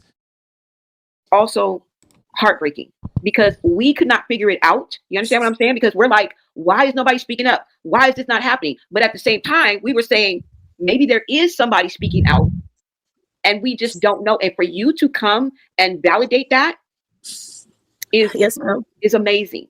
And I want to I just want to let you know how your bravery and you coming up and doing the right thing is such a blessing. Okay. Yes, I want to thank you. I want to thank you. I just want to thank you. Oh, girl, hell no. See, we got the avatars and shit. Lisa, not you trauma bonding with this woman to get you some clicks and some views and acting like everything is legit. Girl, this lady done pulled the okey-doke, done found an ally in you, because now Lisa probably crying about what her own childhood trauma, what she done did to her kids and grandchildren and all that shit, and why I had to pay for the big-ass crab legs she was stunned on Instagram with. For doing that? Child, I'm for done. Junior. And this is why I don't like doing these things, because I'm done, girl. Lisa, congratulations. It's plenty of people that support you. They say she got the most views she ever go get. You know, with this, and I don't know what it is and how she gonna maintain it. But shout out to you, girl. Ain't no hate or nothing like that. But listen, and there's plenty of people that's gonna fall for that lady tears. There's plenty of people gonna say not you wrong for it. I don't give a fuck, bitch. I'm gonna tell you like it is. And that was some big ass Capstar shit, if you ask me. We live in a day and age where babies are taking care of babies. And when it happened, it don't do nothing but perpetuate generational curses. Is it normal? Ladies and gentlemen, is it fucking normal for 14-year-olds to get pregnant? Heard a story about a 14-year-old carrying the mother's child. Let the boyfriend come in there and climb on top of her daughter to impregnate her because her ovaries are cut out from a hysterectomy. And now the 14-year-old's having a child and you supporting this one like it's a surrogate. My 14-year-old daughter's body had been shutting down on her. So as a concerned parent, I took her to the ER. And to both our surprise, we found out she is 14 weeks pregnant and with a boy. They don't want a gender reveal. I was in shock when I seen a full baby kicking around and mixed emotions for real, for real. I got pregnant at 14, but never wanted for my kids. But I must say it was easy for me. I still did what I wanted. I had good grades. I had a whole new article done on me. And the title was She Beat the Odds. I put money on it. My baby beats them too. They told us that her birth control failed her, which is crazy, but things happen for a reason. And all this did was light a fire under my butt to run up a big bag. Oh, Lord. First of all, listen, you lost me when you said that they told your daughter that the birth control failed her. Again, this looked like a lady that been selling her own daughter from somebody she know around the neighborhood, somebody that owed her a little on the side and shit like that simply because he can come and climb on top of her daughter. Who the father? You mean to tell me your daughter's your best friend, 14-year-old, going to school and, oh, mom, I met this boy, he's cute, and see, this like that bitch. Fuck all of that. And I'm not talking about the child calling the child a B word. This is me speaking publicly, okay? A PSA to anybody that wants some Denat juice. My kids are gonna live military style, okay? You're gonna have to get out of my house before you watch baddies, okay? You're gonna have to be like the beekeepers when you go to school. I want to put you in the school where it's a uniform. Okay, we're gonna be on a healthy diet and eat right to where if you gain a little weight, I know what's going on with you, you know? She got her daughter taking birth control at 14 and said the birth control failed. She was never taking it. And if she was taking it, that means that you was condoning her behavior because it was probably beneficial than you. Just like the lady we seen earlier that wanted $100 from the woman that was smashing her 13-year-old son. How much money or how much access and what was the public of it all for you to be next to a grown-ass man on top of your 13-year-old, 14-year-old child that's 14 weeks pregnant and how long he been smashing her Is this the light-skinned Jarvis Butts that you got in your motherfucking life and trying to be a narcissist and hide it and don't give a damn about your own daughter? You know what it took for you to have a baby at 14? You didn't voluntarily do that. And I guarantee you it was a grown-ass man that got you pregnant at 14. Why you didn't report him and put him in jail? Are you abating this shit? She need to go to jail too. CPS, come and get your child and take you to jail. Cause ain't no fucking way in hell that she gonna brag about the birth control fail. Your daughter at 14 shouldn't be fucking at all, okay? In my mind, in my eye, and I know it might be delusional, but my child ain't I don't give a fuck if you go to HBCU when you 18, you still a virgin until you, what was it? What's the age when your kids ain't got to beg you for your tax returns so they can get some college tuition? Oh, yeah, I'm responsible for you until then. And if you're too grown, we're going to emancipate you even if you're the same age as Pink Face. Yes, indeed. I'm old school with it. Dead ass. Now, this is minimizing the cause and effect in how we feel about the little girl that had some rocks stuck in her mouth by these little boys over there in Miami. And the judge didn't release him. At least he the same age. The girl was like, what, 15, 14, and he 12 years old, and stuck some rocks in her motherfucking mouth, and he getting up out of jail. From today's hearing, and I'll tell you some more details about what happened. There were two very different outcomes today. 13-year-old Nelson Nunez, the suspect accused of raping the young girl, will remain behind bars in an adult correctional facility as he awaits trial. Over the past several days, his attorney had Nunez's family members tell the judge how they would ensure his supervision if he were to be released. The judge was not convinced. However, 12-year-old Josiah Jones, the suspect accused of putting rocks in the young girl's mouth to silence her as she was allegedly being raped by Nelson Nunez, will be allowed to go home as he awaits trial. He'll be on lockdown at home. He'll have to attend virtual school and can't have access to the internet outside of school and may not contact the victim or any other defendants. So both suspects are being tried as adults. We spoke to attorneys for both suspects after the ruling. Now, that doesn't mean he's going to stay in custody forever. It just means for now, as we are defending the case and resolving the case, he will remain in custody. My client received a substantial different outcome because he was in substantially a different position. The position he was in was that he was forced to do the things that he did by the other two children as a threat of force. And those were the words of the young victim herself. From today's hearing, and I'll tell you some more details. So basically what it says to me, and they say those are the words of the victim herself. What it says to me is he lured her over there because she really wanted him, and the other two was over there, and he just a pussy and didn't know how to tell these niggas, hey, Jitty boys, this right here my girl. Y'all get on back over there. And he's such a wimp. He done stuck rocks in the girl's mouth. I said he did the worst thing. Because she was being great, at least she had the free will to bite a peen. Okay? Ladies, I don't know about y'all. Like, I don't understand how Cassie and Jane Doe, Diddy's baby, son, I was in the court at the Diddy trial. Oh, he forced me to get on my knees, and so he did what? He didn't force you. They say his shit ain't nothing but the same size as the angel hair pasta. Why you ain't bite that bitch off if he forced you to get down there and do? He ain't forced you to do nothing.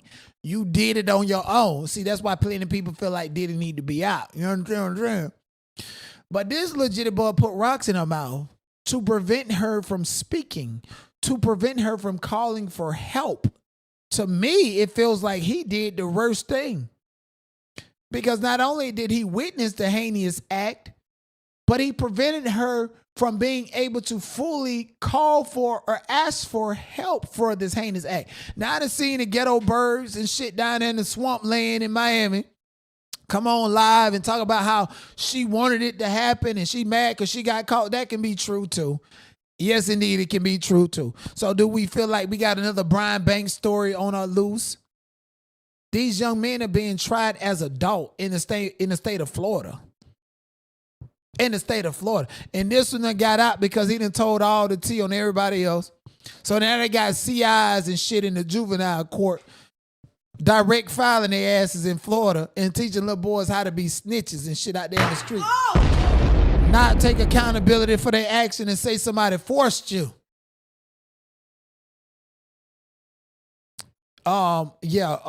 Here's the thing about it. If that little girl wanted that to happen and was being fast and mad and upset and using and scapegoating those boys because she's been hot in the pants already, mind you, she's 15, while there's a whole mother bragging about her 14-year-old daughter actually getting pregnant and saying the birth control failed. Why the fuck is your 14-year-old on birth control? I don't give a fuck. Let me tell y'all something right now. Y'all can call CPS Mammy if you want to. If I find out my 14-year-old child need birth control, that's all I need to know. Okay, you getting your ass beat with a stitching cord, a clothes hanger, an ironing board, or so. Old school. Get the fuck. I don't mean to say it like that, and I definitely won't do those things, but my whole thing is I would think of some clever way to make you know not to fuck with me.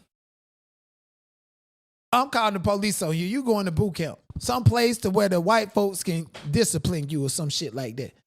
And, you know, my mom, that's how like when I was a juvenile, I did all of my dirt, most of it, stayed in boot camp and shit like that, right? And it taught me a thing or two about discipline. These kids are lacking that.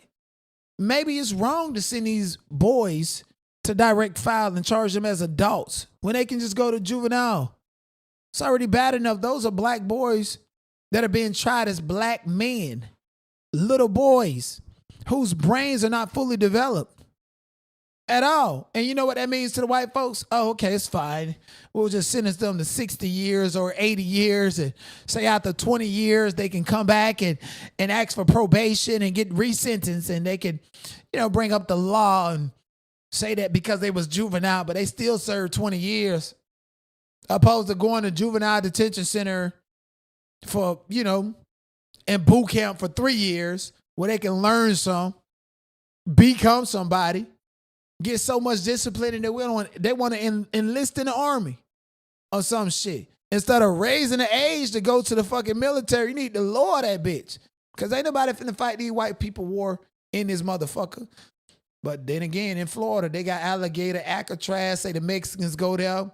And the Mexicans go there and they can't even find them no more and wonder what the fuck happened to them. Y'all need to stop playing. Alligator is the best way to get rid of a body. And I hope they don't end up in alligator Alcatraz. They done send us this joker to house arrest. I'm wondering, is he going to tie his mom up just like this nigga over here in the name of competition? Because at the end of the day, why the fuck you need an enemy if your brother is going to be like Cain and Abel? Help me, please. Help me, please. Call 911. According to his mother, you're looking at Leonte Wade frantically knocking on a neighbor's door for help. The man behind him in an Adidas outfit is his brother, Kenneth Jolivet. I'm bleeding. Hey, he bust me in my head. Come on, bro. Please. All right. Please. When this homeowner would not open the door, police say Leonte ran down the street to another house trying to get in. And that's when a different neighbor, thinking he was a robber, shot and critically injured him. Oh my God.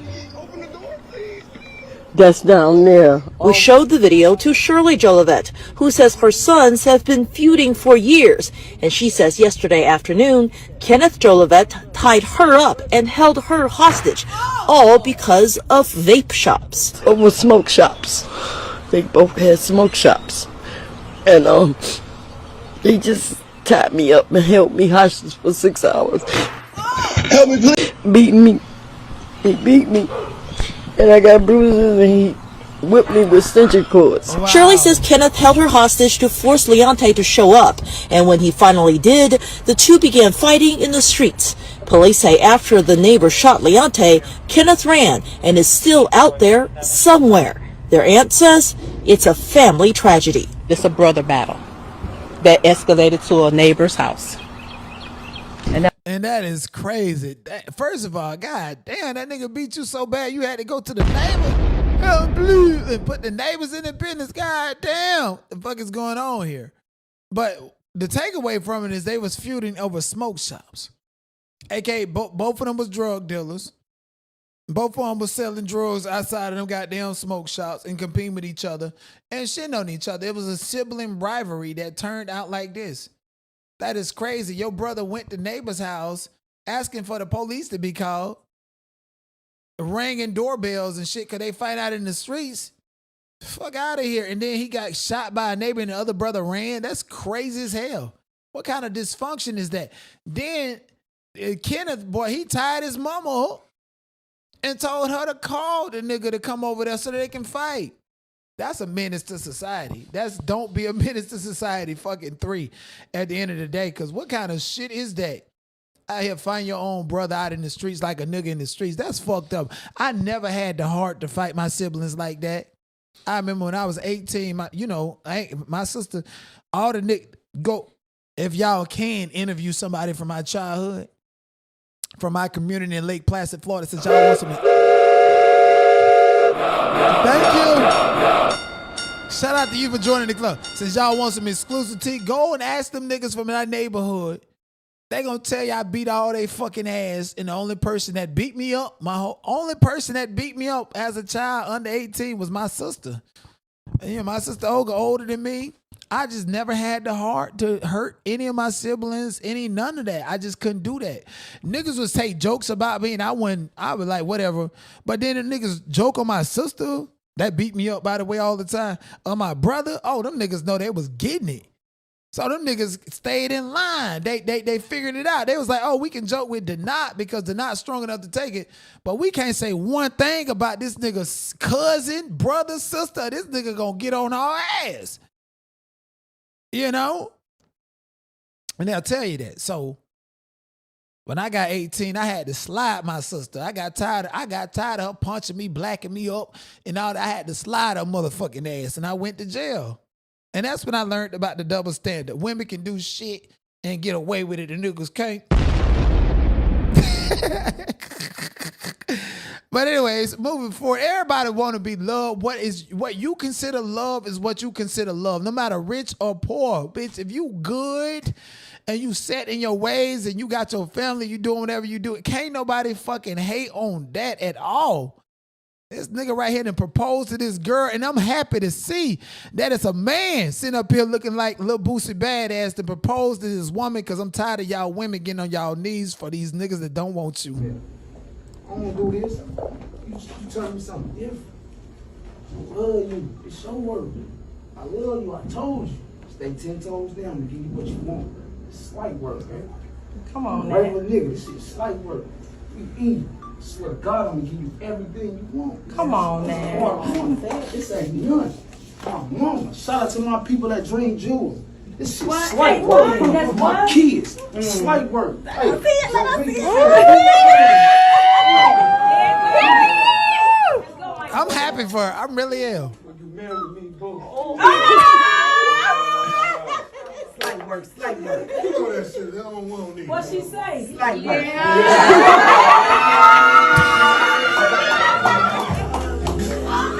Hey, listen, ladies, that's a nigga that eat the draws off you. Edible or not. You understand what I'm saying? Yeah, Jarvis gone. He gone. He wanted to propose to some little girls. That's to explain the bitch in the chat. Shout out to you. What you think about the police today? I think every black person need to know the police law, rules, and regulations and go out there and use it against them. And they all assholes. And the black police are worse than the white police.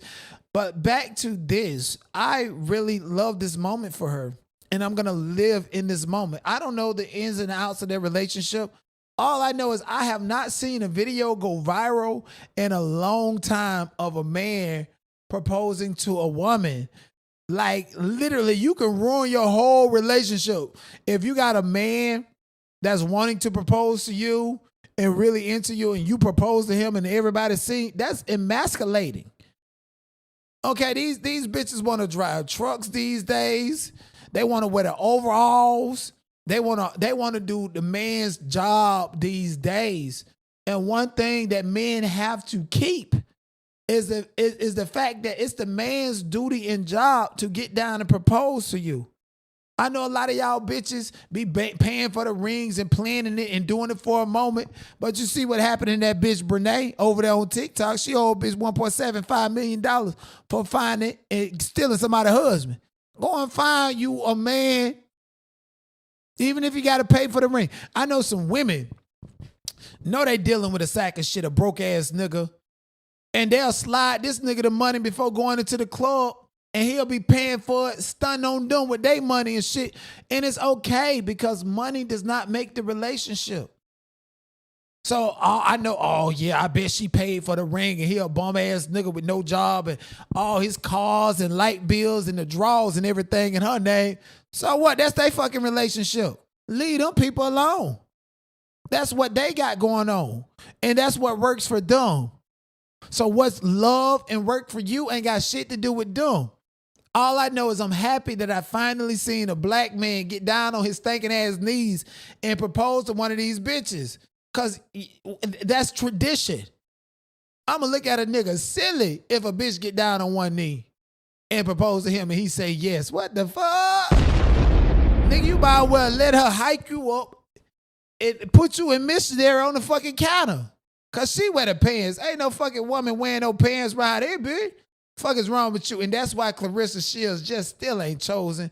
She out here talking about sending cease and desist notifications to 50 Cent and shit saying he lying like his best friends ain't get the cookies. Y'all keep talking about 2024, 2025. Let's talk about 2026. 2026, we FaceTime each other. Damn, she just FaceTimed a nigga 3 weeks ago. Okay, let's go in here. I don't want to put her phone number on blast. Clarissa. Okay. 1 a.m. Right? Let's go to. How you get to the history? Call history. Call history. We talked that. 32, she called me. 5 minutes on 3-2. Incoming. And then 5 minutes means she cussed your black ass out, nigga. Okay, she was cussing you out and telling you to get the fuck on is what she was doing on 3-2. And then the same day you called that lady back to back. 32 seconds. She cussed you out and said, nigga, don't call my fucking phone no more. Who you think you playing with? And then later on, you called her, but you canceled it because you probably figured out she done blocked your black ass. Incoming call. Incoming. 3:05 p.m. No. Last week. Then I called her back.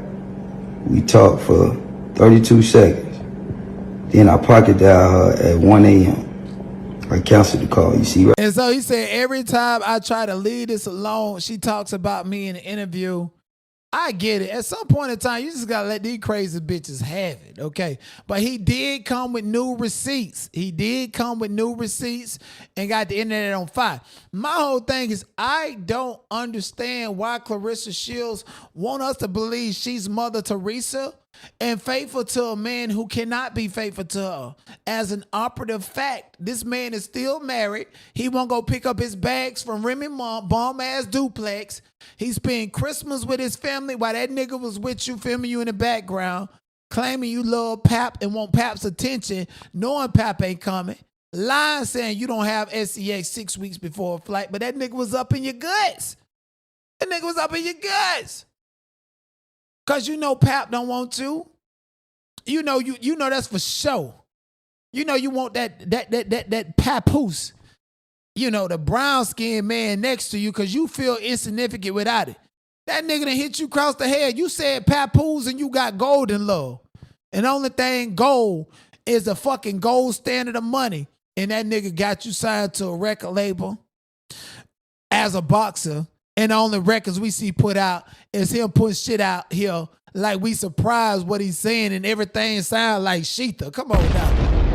That nigga got you signed to a record label and he's the only artist on the label, which means that you are financing his career, his future.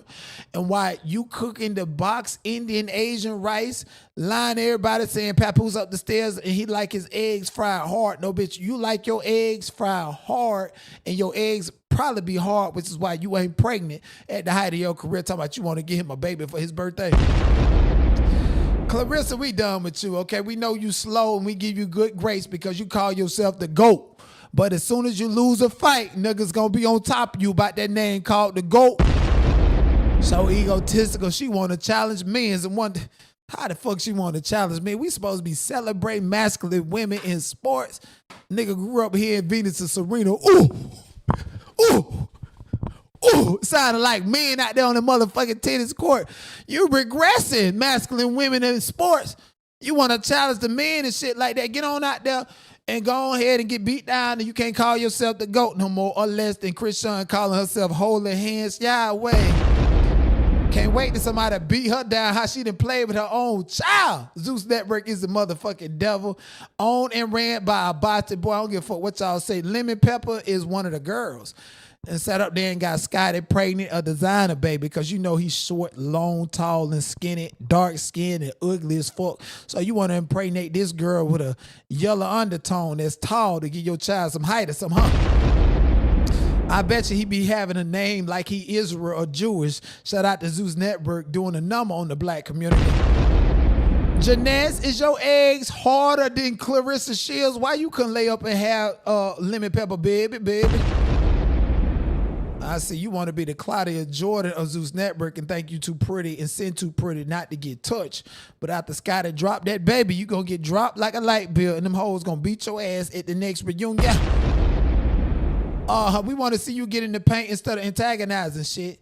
Tinkerbella can't rest in peace. It's bad enough her face look like a bag of fucking Nestle Crunch after having that baby and a bitch out there standing on top of your car because you done got all this Zeus Network money and moved into a house in the hood.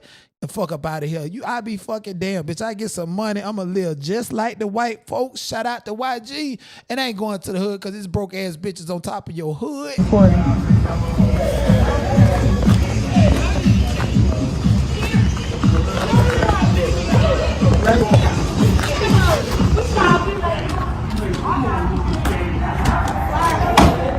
It's hard to get up the street. She got a big body.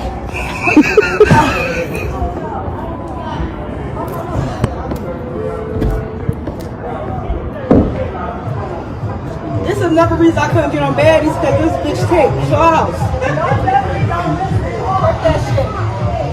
Y'all wanna get up here with me? Wanna get up here? You lying. Ain't about shit. But this is my block. I grew up down the street. When y'all get money, y'all gotta watch where y'all buy houses at. Watch where y'all buy houses at, for sure. I put both of them bitches in jail. Watch where you do shit. I live up the street. It's tatted on me. It's tatted on me. 239 Brickyard. Come on, meatloaf. That is crazy. Come on. Just take a sit on his steps. That is crazy. Wait, ain't that the same house that her daughter was out on the porch and Meatball said her daughter was selling it to the old man? She in the house, but I think the kids in there. You gotta be quiet.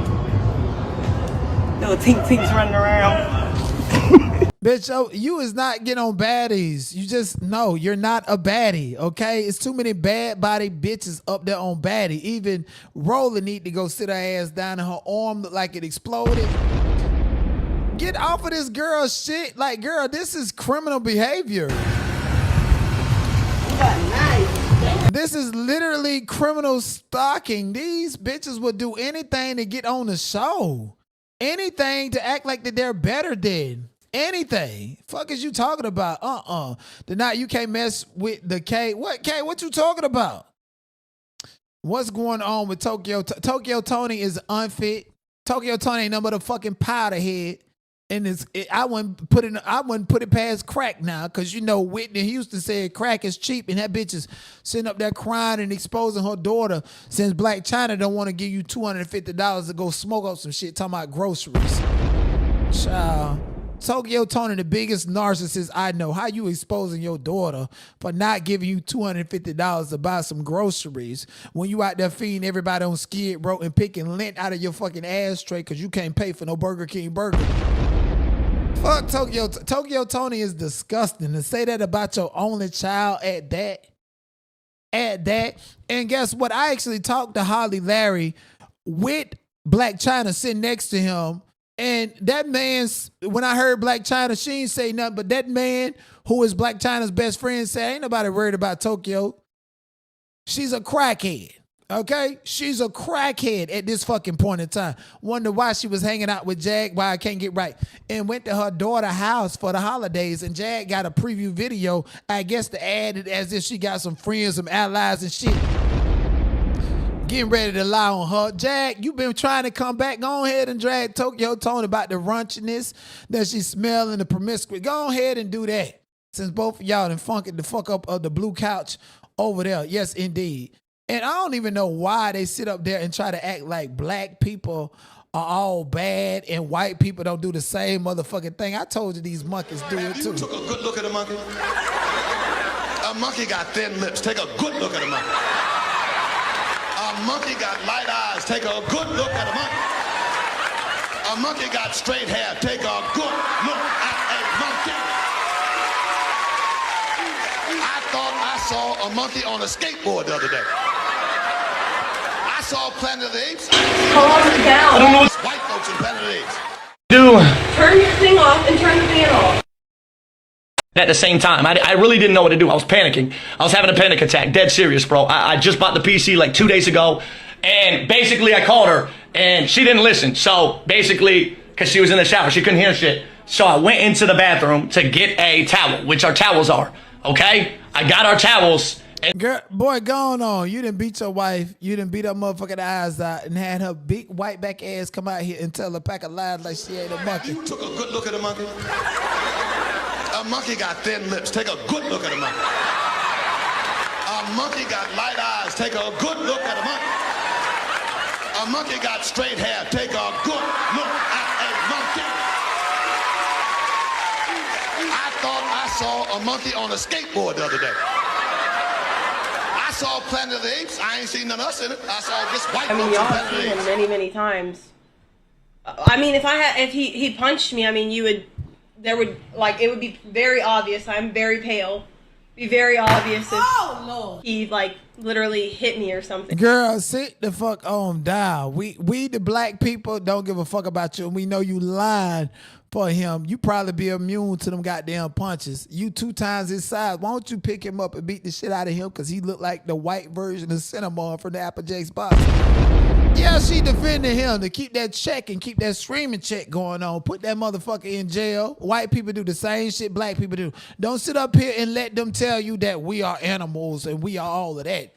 Again, Paul Mooney told you, take a good look at a white person, the thin lips, the light eyes, the straight hair, and in Planet of the Apes, all them monkeys were number white people in the motherfucking monkey suits. They wouldn't hire no black people because they said our lips are too full. And how the fuck is you talking about? Anyway, go to jail. Yes, indeed. Put these white people in jail stuff. He need to go to jail just like the rest of them. Aiden Ross need to go to jail. Donald Trump need to go to jail and all that shit that he doing over there to the Middle Eastern people. Let me tell you something. Any nigga in the military right now, you better go make friends with the people in Iran. Because when they go to capturing y'all and go to shutting down the internet and shit under the sea, thin ass cables under the seat, when they go to hacking phones and shit, sit back and let white people fight amongst white people. When they fight against black or brown people, sit your monkey ass down, bitch. We don't give a fuck about Donald Trump raising the age of enlistment and shit. Shit, at this point in time, don't nobody want to join the military, but that that person with the arms and legs cut off that know how to shoot guns that just got hit up with unalignment. Send him to the military and also send Maggie, the Black Owl mama, to the military so that bitch can find something productive to do and ain't got to worry about getting food poisoned from a dirty ass kitchen. Child, Donald Trump is declining a bill to fund DHS. Now it's unclear how Trump's TSA executive orders will be funded. Okay, this is worse than the pandemic. At least during the pandemic, they still had flights going on. They finna shut the airports down, the roads, the schools, and the whole world gonna be a big ass prisoner over there in America. Hey there, Sandra. Yeah, we just got that memo from the president, basically putting the language behind what he announced last night, this plan to pay TSA workers with the partial government shutdown dragging on. Still not a lot of clarity, as a lot of your other show guests have described, on how exactly that's going to happen, what mechanism it's going to happen through. He mentions the Office of Management and Budget, obviously, but what bucket do they pull the cash from, basically? But one line in this memo that stood out to me, I'll just read it briefly. Since the shutdown began, nearly 500 transportation security officers have left their positions, and thousands more have begun to call out sick at record rates due to lack of pay. As a result, that is crazy. Wait. I thought the government is still shut down for TSA workers. Oh, hell no. They ain't processing no passports. They ain't processing none. Anybody in America is stuck. Bitch, I had to leave because they tried to put me in jail. Petitioners and angry black bitches. I wish somebody would slow me down. It's written in the stars I was supposed to be here. Planned on being here. Planned on getting the fuck away from America. They say it's supposed to be some kind of earthquake finna take California on up out of there. I don't know what's going on. All I hope is my car, my real estate and everything. We got good insurance and ain't got to worry about no fucking fires or something. Y'all don't. Shit, you better get the fuck out of America or some shit. I go to Canada, pack it up, move it to Beverly or somewhere. Because I thought the government... And you can't tell me Donald Trump is not a fucking reptilian, because how is he still alive? How is he still alive? Ain't losing no weight with a big old booty. His booty 2 times bigger than Nicki Minaj, if you ask me. But I am Nicki Minaj this shit, bitch. Fuck with me, bitch. I entertain the bottom of the barrel scrapers. Keep on talking. You wish you can touch me. You wish you could touch my energy. I'm the nigga, bitch. Like this video, subscribe to the channel. Thank you guys so much for watching. Bitch, okay, let me see you can walk, or can you talk, whatever Saucy Santana said. Anyways, I'm finna get the fuck up out of here because I'm finna enjoy my night. I hope y'all enjoy your night too. Replay game, my cash app is $, the number 007. Don't sit up here and tell me how much you love me, to love bomb me. I don't believe it unless you hit my motherfucking cash app. Love y'all. And that's only to the people who hit my motherfucking cash app. Fuck wrong with you, love you. I gotta go. And we'll be back tomorrow. And ain't got time for no fucking bullshit. Let's go.